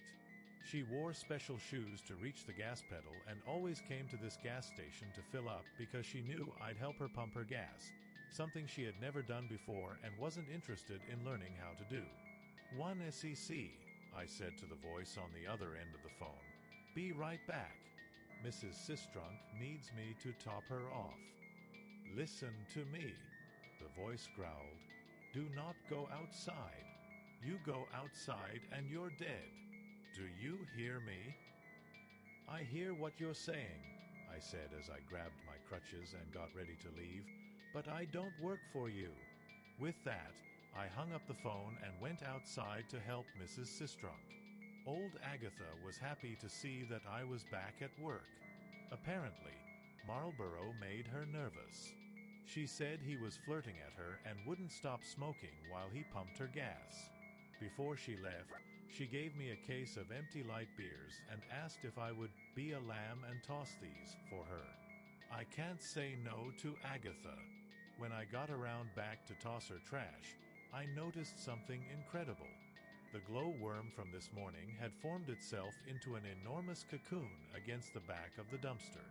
I can't explain why, exactly, but this filled me with some sort of, I don't know, what means the exact opposite of existential dread. Euphoria? Existential hope? Is this what optimism feels like? Again, I know it doesn't make any sense, but seeing the weird garbage-eating caterpillar thing begin the brave journey of transformation gave me this tingling feeling in my soul, like this was some kind of sign. Just when the caterpillar thought his world had come to an end, he became a butterfly. My world has felt like it was coming to an end for a while too, little buddy. Maybe I'm also on the verge of a metamorphosis. Maybe the world doesn't have to be strange and scary. Maybe it can be strange and cool. I decided that whatever hatched from the cocoon, be it butterfly or moth or monster, I was going to name it Starburst. I hobbled myself back to the gas station and tossed one last look over my shoulder at the dumpster to see that one of the raccoons was stuffing the cocoon into its mouth. It devoured the whole thing in a couple bites before making eye contact with me and dashing off into the woods. Diego came into the store for his late shift and asked how I was feeling. I told him that the pain was tolerable. He nodded, like that was the kind of answer he was looking for, and I went back to reading my book. Bookshelves a few minutes later, the man with the beard came into the gas station. I almost didn't recognize him as the same man that went off into the woods after the creature he called an anglerfish. He had lost a lot of weight, his beard wasn't nearly as well kept, and he smelled like he bathed in a tub of pee that someone farted in. "Hey," I said when he came in. "You're still alive. Co. Did I mention that the man was holding a pistol when he walked in?" The thought crossed my mind for the briefest moment that I wonder what happened to his big gun. I didn't have time to ask.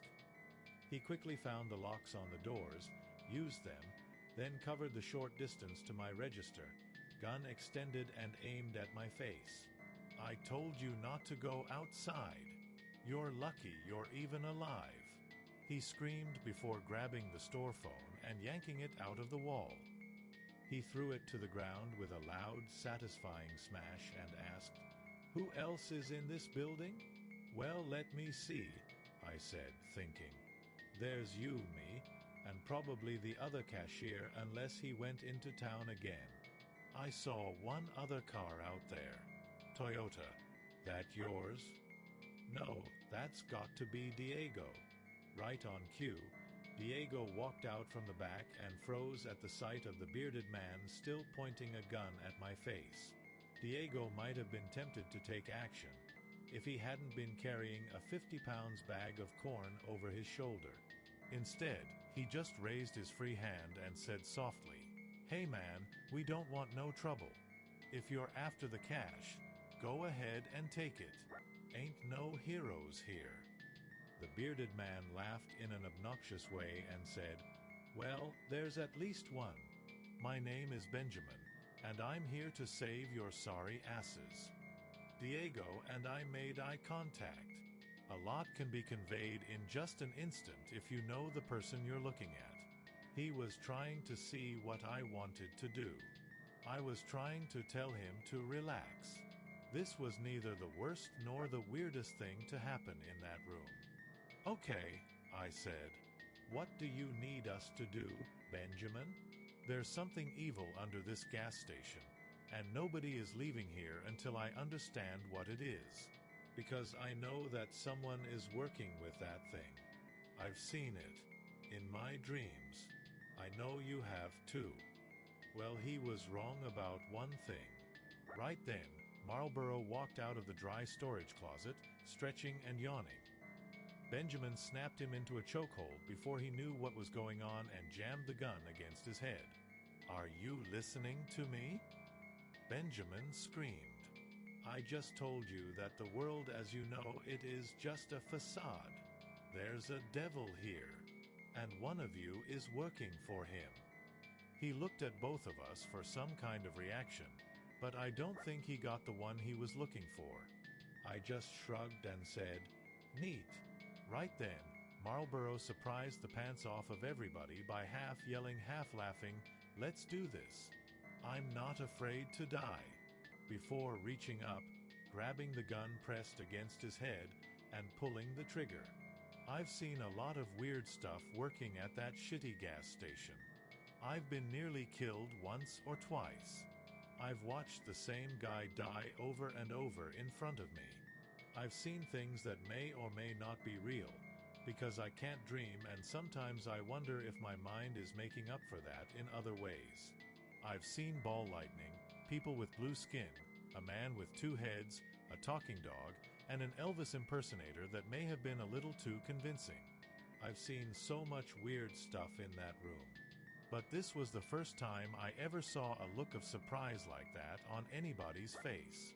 And it was absolutely priceless. What the hell is wrong with you people?" Benjamin said, backing away from us. "Ain't nothing wrong with us," said Marlborough, relieved to be free from the headlock. "What the hell is wrong with your gun?" "How did you know I was out of ammo?" "I didn't." There was a loud thud as Diego dropped the sack of corn. He was the next to talk. "I think maybe you should get out of here, pal, while you still can." "Afraid I can't do that," Benjamin responded. "Not until this thing is dead. And not until I dash." I heard a wet thunk before I saw anything. Before Benjamin went limp and hit the ground. When my eyes caught up to the situation, I hoped that what I was seeing was a hallucination, but the look of fear on Diego's face told me that this wasn't the case. The man standing behind Benjamin, holding a bloodied shovel, the man that just saved our bacon, was smiling a toothy, delighted smile that he only ever made after inflicting the kind of pain he'd just inflicted. "Hey, Jack," said Spencer Middleton. "You miss me?" He stuck Diego and Marlborough in the walk-in freezer. Marlborough is and always has been a go-with-the-flow kind of guy, so he went into the freezer voluntarily. Diego put up a fight, which is why he ended up bruised and bloody and barely clinging to consciousness. From what I could see, Benjamin looked like he might be dead. At best, he was out cold in a slowly spreading pool of his own blood. Spencer pulled a couple of chairs out of storage and placed them both in front of the cash register facing one another. He made me hobble over and sit down in one. Then he spun the other around to sit on it backwards, like a cool schoolteacher from the 90s. "I just want you to know," he said, "I'm not mad at you. And neither is he." He wanted me to relay that message. Spencer's face still had specks of blood on it from where he had beaten the shit out of Diego. "Your boss," I said. "Yeah. He was upset at you for what you did to Kiefer and wanted me to show you what happens to bad children. You were supposed to meet him, but then that got all cocked up, huh? I guess it just wasn't my time to die." I answered. That's when the smile faded from Spencer's face. He shook his head at me and said, "Die? No, No, no, no, you weren't supposed to die. You can't die. We need you. I saw some movement behind Spencer but tried not to break eye contact. It was Benjamin. He was alive, and right now my best shot at getting out of this. He was moving slowly on the ground, regaining consciousness but miraculously not making any noise. I tried to keep Spencer distracted. Your boss. Tell me more about him. How did he find you? Who is he? Spencer chuckled. Oh, he's got a lot of names. But you'll meet him soon enough. And this time, we will not be interrupted. And my friends, I don't care. They can join us. They can die. It makes me no difference. By the way, Jack, I wanted to ask, did you guys ever figure out who placed that bomb? I laughed softly. Yeah, the police took it. They know it was you. They know everything. Well, almost everything. Okay, in the grand scheme of things, they know very little, but they do know that you tried to kill me and you put a bomb in the gas station. Spencer shook his head again. Wrong on both accounts. If I wanted you dead, you'd be dead. And a bomb? Seriously? Not my style. I think he had more to say to me, but I'll never know, because right then Benjamin yanked his head back and wiped a knife blade the size of a large chihuahua across his neck, neatly slicing his head halfway off. Blood erupted out in a couple spurts, then stopped, and Spencer Middleton was no more. That's what you get, taunted Benjamin as he flung Spencer's lifeless body onto the floor, his blood pouring out and mixing with all the rest. It was going to suck for whoever had to clean all of this up. When we opened the freezer, we found that Marlboro had gone all bad nurse on Diego, sticking clumps of frozen meat all over his face. For the swelling. I made us a fresh pot of coffee and we took seats around the table by the window. Just in case a nosy passerby decided to pass by, we put a tarp over Spencer and moved the wet floor sign next to it. For about half an hour, we all just sat and drank coffee in a pregnant silence. When we were all done with our third cups, Diego finally spoke. His jaw was swollen to hell, but he was still able to pronounce his words with only minor difficulty. So why haven't we called the cops yet? This was clearly self-defense. I've got the face to prove it. Yeah, said Benjamin after some lengthy deliberation. Yeah, let's call them. That would be good. But tomorrow you and me need to have a serious talk, Jack. I called Arnold from the only phone in the building with any reception, Spencer's cell. The deputy listened to what I told him, just the most basic and simplified version of what happened that night, and he said he would be on his way right after he got out of bed and put some clothes on. I called the owners next, and they were not very happy. They told me next time I should call them first. Next time. Right now, the others are at their booth, staring out the window, and I'm sitting on my laptop documenting the night while the memories are still fresh. I know this isn't over yet. I think the gas station is going to have to close for a day or two. But when it opens again, I'll be here, writing my journals and doing my best to ignore anyone who walks through those doors. I guess that means this is to be continued. It's been about an hour since my last post. We haven't had any customers yet, and if the gas station weren't an active crime scene, I might have asked one of the other employees to squeegee the large pool of blood into the drains by the cooler. For those of you out of the loop, you may want to catch up by reading my earlier posts. I don't know what Arnold's personal grooming routine looks like, and I have to assume he spends at least 20 minutes a day in mustache prep, but even factoring that in, he should have made it to the gas station by now. I called him a few minutes ago to make sure he hadn't gone back to bed, and to make sure I hadn't imagined the phone call in the first place. The conversation went something like this. Yeah. Hey, Arnold, you on your way? Sit tight. We had a little emergency. Okay. The road between town and you is blocked off. Okay. Which one? All of them. Even the service roads. It must have been a freak storm. I've never seen anything like it. All the roads are covered in trees, but they aren't, fallen. The trees are growing in the middle of the street. I've been trying to find a way around all morning, but I've given up. I'm about to head through on foot. Just to be clear, you said you heard from Spencer Middleton last night? Has he made any other contact? Well, actually, he's here. He came in and some stuff happened and now he's dead. What? You're telling me there's a dead body at the gas station? I already told him all of this. Man, I really miss Tom. Did you not realize that? I'm sorry, he answered. When the phone rang earlier, I had just woken up from this beautiful weird dream of a dark God, calling me into his eternal grace, taking me by the hand and guiding me into blessed oblivion, freeing me from all the pain and suffering of this mortal prison, nurturing me like a child and inviting the world into a realm of higher existence, allowing me the privilege to devote myself to his glorious servitude. Okay, I said. I guess I'll see you when you get here. I ended the call and checked the charge on the phone. The battery was sitting close to 50%. What's the deal, Lucille? Asked Benjamin. Arnold is on his way here on foot, but we might have another problem. Holy shit, you guys see that? Diego asked, pointing out the window. I couldn't quite make it out from where I was seated behind the counter, and I didn't feel like hobbling over a corpse just for a look. What is it? I asked. There's a bunch of naked people out on the road walking this way. Diego answered. The hell you say? Said Marlborough, who had suddenly taken interest.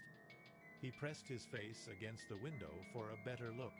Those aren't just any people. I know them. That's Marla and Tyler, and there goes Fred. At least, those were the names I gave them. Benjamin crossed to the frozen drink machine, throwing over his shoulder a quick, "They friends of yours?" "Family, actually. Well, they were anyway, before they disappeared. But I don't remember them looking like that." "Like what?" I asked, starting to get an uneasy feeling. Like, he took a second to find the words, but all he came up with was, "They look funny." They continued walking closer to the gas station, close enough by now that I could see them. At least a dozen people, stark naked.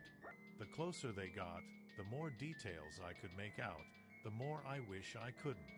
Their eyes were milky and pale, maggots crawling out of infested crevices all over their bodies. Their skin dirty and covered in lesions and bruises. Marlborough was certainly not wrong. They looked funny. I'm sure you know the Hollywood-style zombie walk. The shuffle of an undead body with impaired motor skills. The scariest part of these people approaching the front doors of the gas station was that they were walking 100% perfectly normally. Just a bunch of decaying nudists out for a stroll. There was a loud crash that snapped us out of our probably rude staring. We all turned to see that Benjamin had pulled the frozen drink machine to the ground and was attempting to drag it over Spencer towards the front doors. The sticky syrup concoction spilled out all over the ground, mixing with the congealed blood and coating the floor in a red and brown and purple viscous soup. There's no way we won't have an insect problem after this. Marlborough and Diego didn't have to ask what was going on. They instantly knew the plan and began yanking down whatever fixtures weren't bolted in place and piling them up in a barricade against the glass doors. I would have helped if it weren't for this broken leg. Besides, it looks like they've got this under control. You boys think you can stay alive long enough for help to arrive? Benjamin asked. We've got almost 90 years' experience staying alive between the three of us, Diego joked. Benjamin directed his next question to me. You got any weapons in this place? I told him no. The only thing I have is a half-empty canister of gasoline in the supply closet and some really hard jerky, but he was welcome to whatever he could find. That's when he started MacGyvering some spears out of chair legs and broken glass from the drink case. About 10 minutes ago, the gas station lost power. Now really would be a great time to have a giant pet glow-in-the-dark butterfly. Stupid raccoons. It's been pretty quiet, save for the wet guttural whispering coming from those people outside. Benjamin is still searching for weapons while Diego finds things to push against the front door, and assuming he hasn't fallen asleep, Marlborough has taken the back door. I was feeling pretty useless after Benjamin confiscated my crutches, So I figured I would take this opportunity to type up the account of what happened, just in case Arnold gets here too late. And in the spirit of preparedness, I should say a few things to whoever finds this message, or is it whomever? I never could get that right. First, to the owners, I'm sorry about the mess. Second, to her, I'm sorry we didn't run into each other one last time. Third, to whomever keeps dumping tar into the ditch outside of the gas station, I hate you. I guess that's all I have to say. It's been a weird, crazy ride. This is Jack from the gas station, signing off one last time. I didn't die. Sorry it's been so long since the last update. I just got my laptop back from the police. Special thanks to whoever gilded me, by the way. I don't know what to do with Reddit Gold, but it brings warmth to my soul. I know you guys are probably wondering what happened. Well, last week I met a dark god. We were in that gas station without power for hours. It's cold this time of year, so we huddled together around a plate of scented candles and ate pork rinds and canned beans. Marlboro almost dozed off a couple times before Diego decided to loot the energy pills behind the counter. He handed them out and we all took a few, washing them down with cold coffee and telling ourselves it was for alertness. But all they did for me was create a heartbeat arrhythmia. That sure would be funny if those things finally broke in here just to find the four of us dead from heart attacks. Well, not funny, but you know. Diego tried to strike up a conversation with Benjamin a couple of times, but the bearded man wasn't very social. You are me. Nah, I knew a guy. He was a ranger in the army. You remind me of him. All right, those things out there, any idea what we're dealing with? You ever see anything like that before? Nah. You got any family? Nah. I checked Spencer's phone throughout the day, but it wasn't getting any service anymore. I tried 911 a few times, but even that wouldn't go through. When the battery got to 5%, I turned it off. We might need it later for an emergency call. Eventually, the adrenaline and pills started to wear off, and I remembered that my leg was still healing from a complex fracture, and maybe I shouldn't have agreed to come back to work so soon. I did the cripple walk back to the front desk to grab my meds. While I was there, I spotted the still unopened gift-wrapped package on the shelf beneath the register. I decided to ignore it and instead grabbed the employee whiskey bottle that was behind it. We told ourselves it was for our nerves, but all it did for me was give me an even worse heartbeat arrhythmia. A few more hours passed. After we killed the first bottle, we opened another. Then Marlboro got into the energy drinks because we needed mixers. At some point, the former cultist pulled out his stash and lit a joint and without asking, I might add, turned the whole station into a hotbox. I couldn't remember if I'd taken my pain meds yet, so I went ahead and took them. As the sun started to set, I had two thoughts competing for first place in my mind. First, it sure is getting dark early these days. And second, I think we might be getting a little too fucked up to handle what's about to happen. Time became even more illusory than normal once the laptop died and we had no way of knowing how long we'd been waiting. We started measuring the time in candles. Our snack food and morale raced each other to depletion. At some point, Diego got me away from the others to ask what I thought about Benjamin. I told him he was the nicest guy that had pointed a gun in my face all week. But Diego told me that he had a weird feeling about him. I reminded Diego that he had killed Kiefer a couple times and maybe he should get off his high horse. Hey! Benjamin yelled at us from across the room. What are you two talking about? Anna May. I lied. I think he bought it. Get back over here. I don't need any more dead bodies piling up tonight. Benjamin was in the corner, warming his hands over the candle plate. It was the only source of light in the building, and was casting shadows that could maybe be described as spooky, if I weren't in such a serious life or death situation. Some of those shadows looked like faces, smiling, laughing at us idiots. One or two looked like old presidents. One of them asked me what time it was, and holy crap, I was tripping. "You okay, man?" Diego asked, snapping me back to reality. I honestly have no idea. 1. Did you ever figure out who placed that bomb? I asked Spencer Middleton in a gurgle. "What do you mean? I thought you did it?" 1. Not me. Bombs aren't my style. Who do you know that can build a bomb? I. Hey, where's Marlboro? I asked. Benjamin picked up his spear, formerly my crutch that he had paracorded his knife to, and asked, "Who the hell is Marlboro? Is there someone else here?" Marlboro, the other employee. I looked at Diego, who just shrugged and said, "I don't know no Marlboro. How many of them pills did you take?" Had I imagined Marlboro this entire time? Did I just Tyler Durden this guy into existence? I tried to sit down on the tarp, but it turned into me lying on my back while the room spun. I could feel the human debris squish beneath the tarp fabric as I rested my head. How much of any of this was real anyway? 1. You're losing it, you know. I know. All those years ago, the first doctor tried to prepare me for life with my condition. There weren't that many other cases before me, so they didn't know exactly how everything would play out. But every case had a few of the same side effects. Of course, there would be weight loss, fatigue, headaches, all of the signs of a normal physical illness early on. As the condition developed, there would be more interesting side effects. Hallucinations, memory loss, the works. And of course, I can't be properly anesthetized.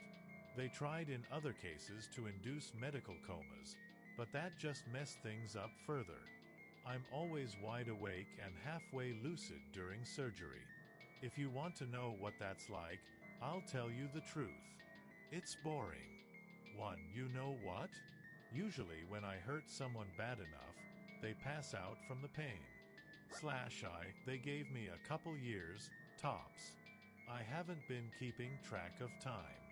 Right then, Marlboro walked into the room, zipping up his fly. Presumably, he had just come from the bathroom, but who really knows? I pointed at him and yelled, "That guy! You see him, right?"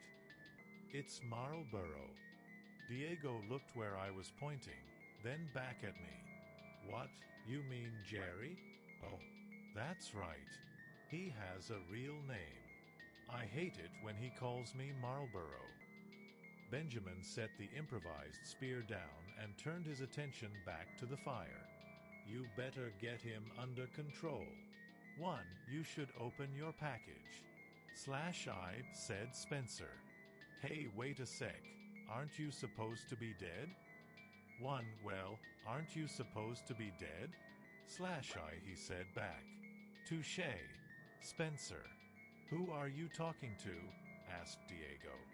"Spencer," I answered. "Well, stop that. It's freaking us out." 2 candles burned from start to finish before Benjamin decided that help wasn't on the way and our best chance of survival was to fight it out with the things outside. I disagreed, but Benjamin informed me in his own polite way that it wasn't up for vote. He peeled back the layers of the barricade just enough to get a view of the outside. Once we knew what we were dealing with, we could come up with a better game plan. Only, he couldn't actually get a good look because something was blocking the view. Something just on the other side of the glass doors. Benjamin yanked the rest of the barricade down and took a few steps back to marvel at it. "Well, you don't see that every day," said Jerry. "Nope, I can't do it. I'm sorry. His name is Marlboro. We were trapped there, inside the gas station." On the other side of the doors, a network of trees had grown together, twisted into knots, and pressed against the glass. They were so densely pressed into a single wall of tree trunks that not even light could get through. For all we knew, it could have been daytime outside. "We have to get out of here," said Benjamin. We checked the back door, but it was the same thing. I often wondered how long a person could survive inside the gas station without any new supplies coming in. I had run the scenario in my head a million times. On boring nights, what else is there to do? I had run the thought experiment for countless different contexts. How long could I survive if the gas station were transported back in time? To another planet? If there were a zombie apocalypse? Etc. What I had deduced was that, under ideal circumstances, I could live off of the supplies on hand for 4 years if I could find a source of water. 6 weeks if not. These were not ideal circumstances. We had already smashed up, weaponized, or eaten almost all of our supplies. If we were trapped here, it wouldn't take long for us to go all Donner Party on each other. While I was pondering this in the hallway by the cooler, we heard the sound of glass shattering from the main room. Benjamin raised his spear and led the way back. The wall of trees was still there on the other side of the doors. Our mess was still there. Everything was as we left it with one exception. The tarp was pulled back and Spencer's body was gone. A series of footprints coagulated in the blood leading from where he should have been to the shattered glass of the front door. Like he had just gotten up, walked over, and was absorbed into the trees. "I need you boys to think real hard," Benjamin said. "Is there any other way out of this place?" "Well," Marlborough started. I shot him a look and shook my head, but I guess he couldn't see it in the dim candlelight. Or maybe he was just too dense to understand. "There is that hole." "Hole? What hole?" "The hole in the secret room back here past the cooler." "Secret room?" "Yeah, right over here." Marlborough pointed at the blank space on the wall where the door used to be. The owners had decided that the smartest thing they could do when they found out about the secret room was remove the door, build a good old-fashioned wall, and forget all about it. But that only works if everyone agrees to forget all about it. "Marlborough, you're telling me there's a secret room behind there? And a hole in that room that we can maybe fit inside and escape? Why didn't you boys tell me this earlier?" He didn't wait for an answer. Benjamin went straight to the wall and started smashing it to pieces with his spear and then, after he got it down a little, his bare hands. After a minute, the wall was once again a door. While Benjamin lit and placed a few candles around the giant hole in the floor, I grabbed Diego and pulled him aside. "Hey," I said, "I should tell you something. I opened that package. The one that looked like a present." "Yeah," he said. "Yeah." I said. I'm not sure at what point I'd finally cracked and opened it, but I had been carrying around the content of the box in my pocket for at least one candle. Just like the last package, there was a note with this one. It read, "I didn't expect you to use my letter as part of the story, but thanks. I didn't mind you using it. That was very neat. I liked it. I was very surprised. Thank you. I enjoyed your stories and I knew it could be really great from the beginning. That's why I wrote what I did. I was surprised, but in a good way, that you used my letter. Oh, thank you. I'm honored, really honored." Underneath that letter was a small handgun. I knew enough about pistols from playing video games to know how to check the clip, and sure enough, it was loaded. I showed the gun to Diego, who said, "That's a Ruger 380. "Is that good?"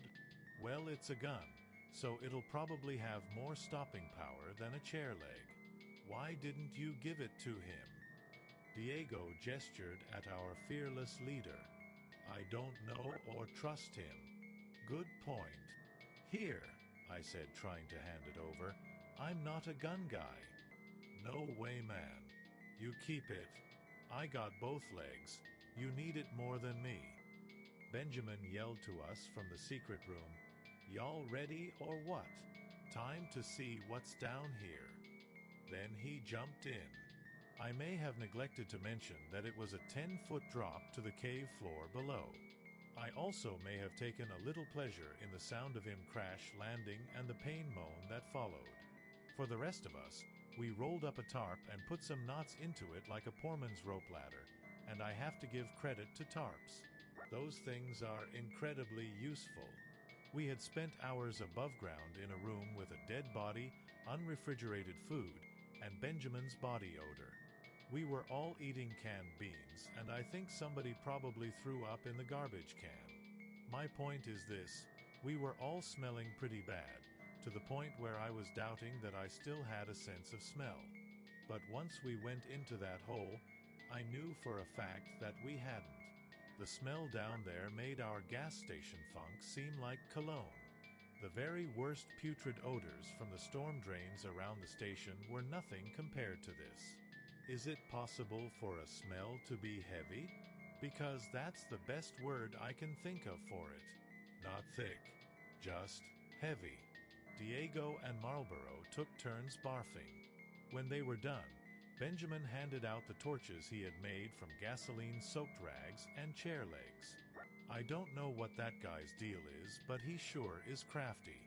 The cave was a straight tunnel starting under the gas station and heading away from town. It was plenty tall enough for all of us to stand comfortably, and there was a slight incline, taking us downhill as we walked further into the hole. What the hell is this? Benjamin asked after about 20 feet.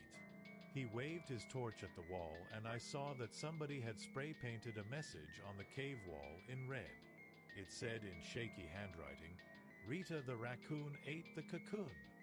I said it a few times in my head and was pissed off at just how close it came to rhyming, but didn't, like a song slightly off-key. The handwriting was eerily familiar, especially that capital R, but I couldn't remember why. There was another lawn gnome on the ground beneath it.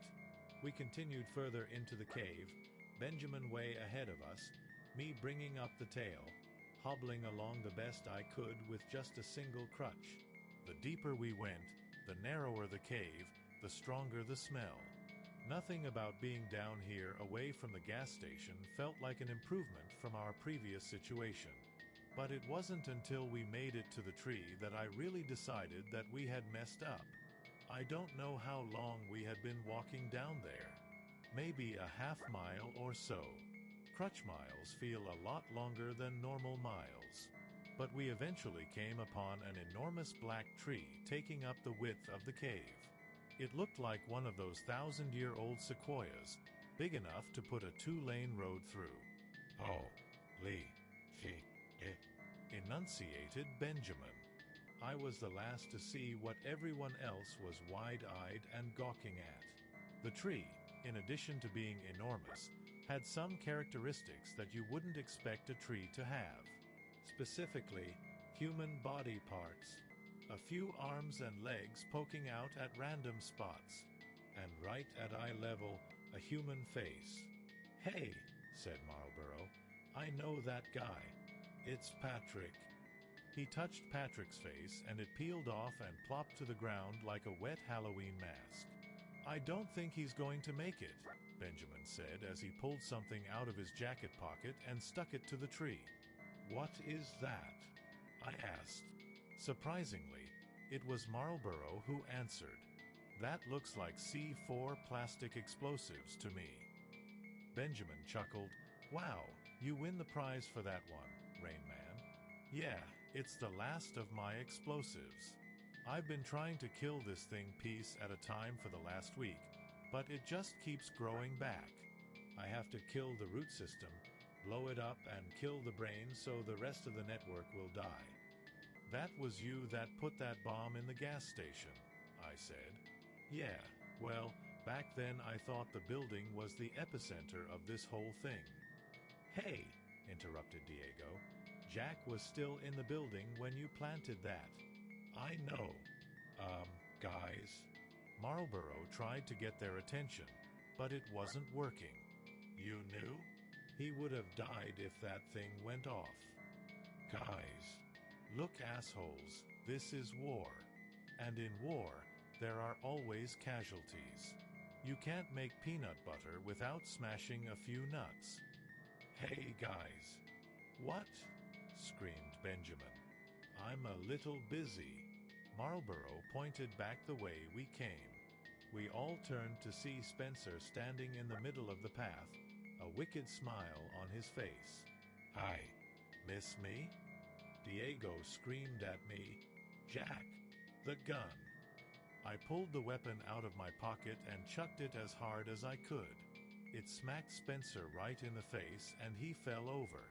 I was very proud for the 2 seconds it took me to realize what I had done wrong. What came next almost happened too quickly for me to comprehend. Something burst out of the wall next to us. An enormous object, the size of a car and mostly hand-shaped. It wrapped its giant fingers around the other 3 and pulled them into the wall. And then I was falling. The earth had opened up below me and I was sliding through a dark tunnel. No, I was being pulled. More like swallowed, really. It went for a while, dirt filling my nose and ears and mouth, and then whatever it was spat me out into a pitch-black room onto a rocky, wet piece of ground. I landed on my bad leg and probably broke it again. Well, I thought, at least this time I managed to hit Spencer. As far as last moments on Earth go, this one was a slight improvement over last week. The room I was in was cool, not cold, and cavernous. I could hear my breath echoing off the walls. I could also hear something else breathing. All at once I became aware of another presence down there, an entity in the room with me. It's hard to explain. In the same way, I remember it being hard to explain a dream right after you wake up. It's something you have to experience to understand, but the feeling was something like being plugged into a shared consciousness with another intelligence that was putting thoughts directly into my head. Of course, it might have just been all the drugs. "Welcome to my home," came a loud voice from somewhere in the pitch-black room.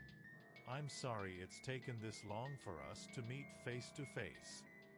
I can't see anything." Yeah, what part of Dark God don't you understand? Oh shit, I'm in the throne room of a dark god, and he sounds like an internet troll. I guess that makes sense. Might as well get this over with. Do you think you could maybe turn on some lights so I can actually see who I'm talking to? He let out a very human-sounding sigh and exclaimed, "Fine." Out of nowhere, the entire room turned into an intense, furious, bright white. All I could see was pure light. I covered my eyes, but even then I could see the bones of my hands through my eyelids. Even with the meds, that shit hurt. Too bright. Too bright. I yelled, "Split the difference." "Wow," responded the voice. "I didn't realize that you were going to be such a big baby." And then, just as suddenly, the brightness relented.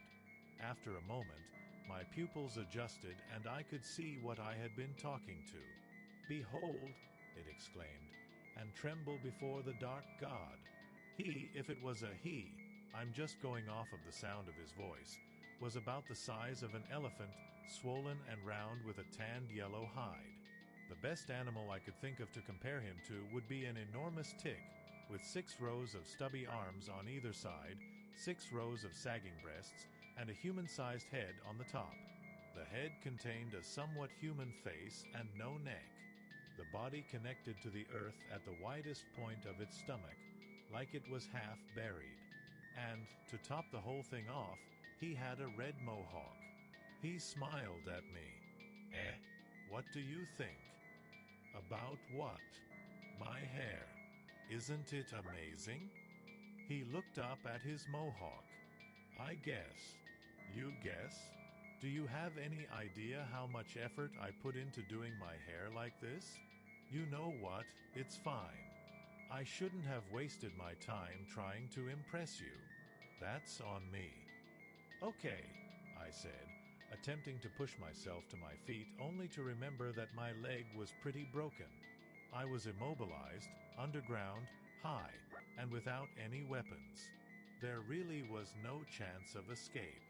If you're going to kill me, do you mind just getting it over with? What is it with you people? So untrusting, so prejudiced. Why is it that any time you see something you don't understand, you think it's kill or be killed? I'm not the monster here. You are. I can see into your soul. I've seen your sins. Remember that time when you were 15 and you keyed the principal's car? No, really. Maybe that wasn't you. Humans all look a lot alike. Why am I here? Why did you drag me underground? Because, Jack, I can't find any other way of talking to you, and I wanted to tell you to stop killing my children. You've burned up so many of us, and what did we ever do to you, huh? The kefir plants. Yeah, just backups because that idiot is so clumsy. They're harmless, though.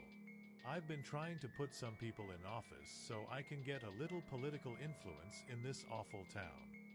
To take over the world? I asked, even though I was starting to see where this conversation was going. No, I want to pressure the city council to cut back on logging.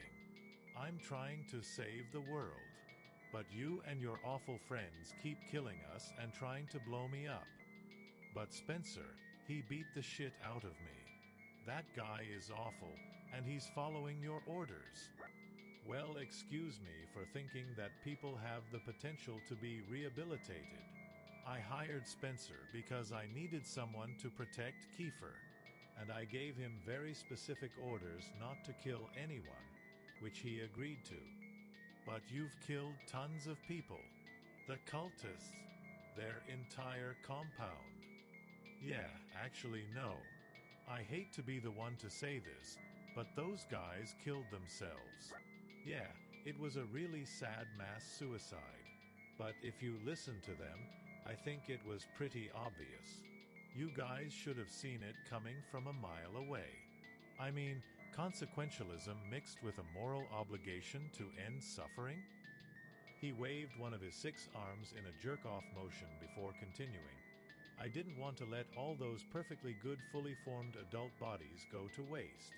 Do you even know how hard it is to make one of those from scratch? It's not easy. But you sent those things after us at the gas station. Again with the self-centered hero complex. It was never about you. I sent my children to bring Spencer's body back here. I was hoping I could get him home in time to rebuild him without any permanent brain damage. I think next time you see him, you should apologize for what happened. I swear, ever since Romero made zombies cool, people see a dead man come back to life and instantly they get this urge to kill, kill, kill. Whatever happened to calling this a miracle? Nobody freaked out when Jesus came back. Are you saying that Jesus was like those mathematists? Just a reanimated corpse? Is this really what you want to talk about, Jack? But doesn't dark God mean, like, evil? He sighed. The last time I was awake, dark God had a completely different connotation. But you can't use my branding as your excuse for burning up Kiefer. You ask me, you deserved the ass-whooping you got. But I searched my mind for any proof that the Dark God was the monster I knew him to be. But the only thing I could come up with was a sad, icy cold realization. We're the monsters? I'm afraid so. I'm sorry. Good. That's a start. So this is it? You're the reason for all the weird stuff going on out here at the gas station? He laughed again and wiggled his head, which I took for his version of shaking no. Nope. I'll be honest with you, I have no clue what half of these things are. Your gas station is weird, and even I do not know why. The hand plants and Kiefers were me. The smell, I'll fess up. That's me too. But all that other stuff, man, it gives me the heebie-jeebies. You know that weird glowing worm bug thing? That was pretty weird, huh? So, what do we do now? Now, I send you and your friends back home, and you quit killing me. That's my deal. Can we agree to that? Yeah, I think so. Good. Should we shake hands or dash? At that moment, an enormous hand burst out of the wall and wrapped its fingers tightly around me. The next thing I knew, I was coughing up dirt, down on all fours in the street outside of the gas station. It was morning. Oh, good, said Benjamin. You made it out too. I looked over and saw the other three standing there, covered in black dirt. I was back where it started. The trees were all gone, leaving no sign that they were ever even there in the first place. The gas station was a wreck. The front doors were smashed out, and the raccoons were excitedly running a loot train for whatever edibles they could carry from the front to their nest behind back. What happened, man? Asked Diego. I'm not really sure, I answered, digging the clumps of dirt out of my nose and ears. Well, you're lucky. Your friends made me wait a few minutes to give you a chance to get out. I looked at my hands. They were nearly black from all the layers of dirt coating them. Wait for what? I asked. For this, Benjamin answered as he pressed the button on his remote detonator. Somewhere deep in the woods came an explosion that rocked the earth and sent birds flying into the sky. Diego's car alarm went off and the pavement cracked.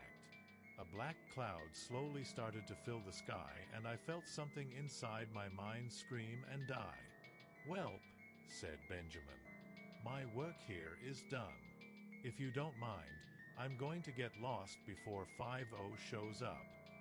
Then he walked off into the forest, hopefully never to be seen again. And that's what happened. If you can believe it, I'm back at the gas station, working again.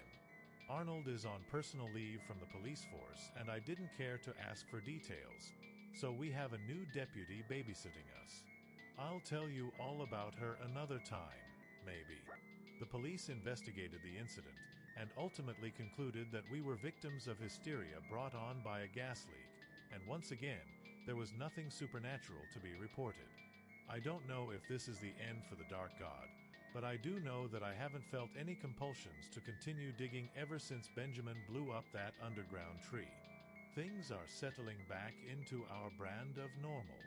I still work way too much. I'm still keeping a journal. And weird things still happen at the shitty gas station at the edge of town. In fact, just yesterday people started reporting that they had seen something in the woods that looked like an enormous raccoon with bat wings, stealing small animals before flying off into the forest.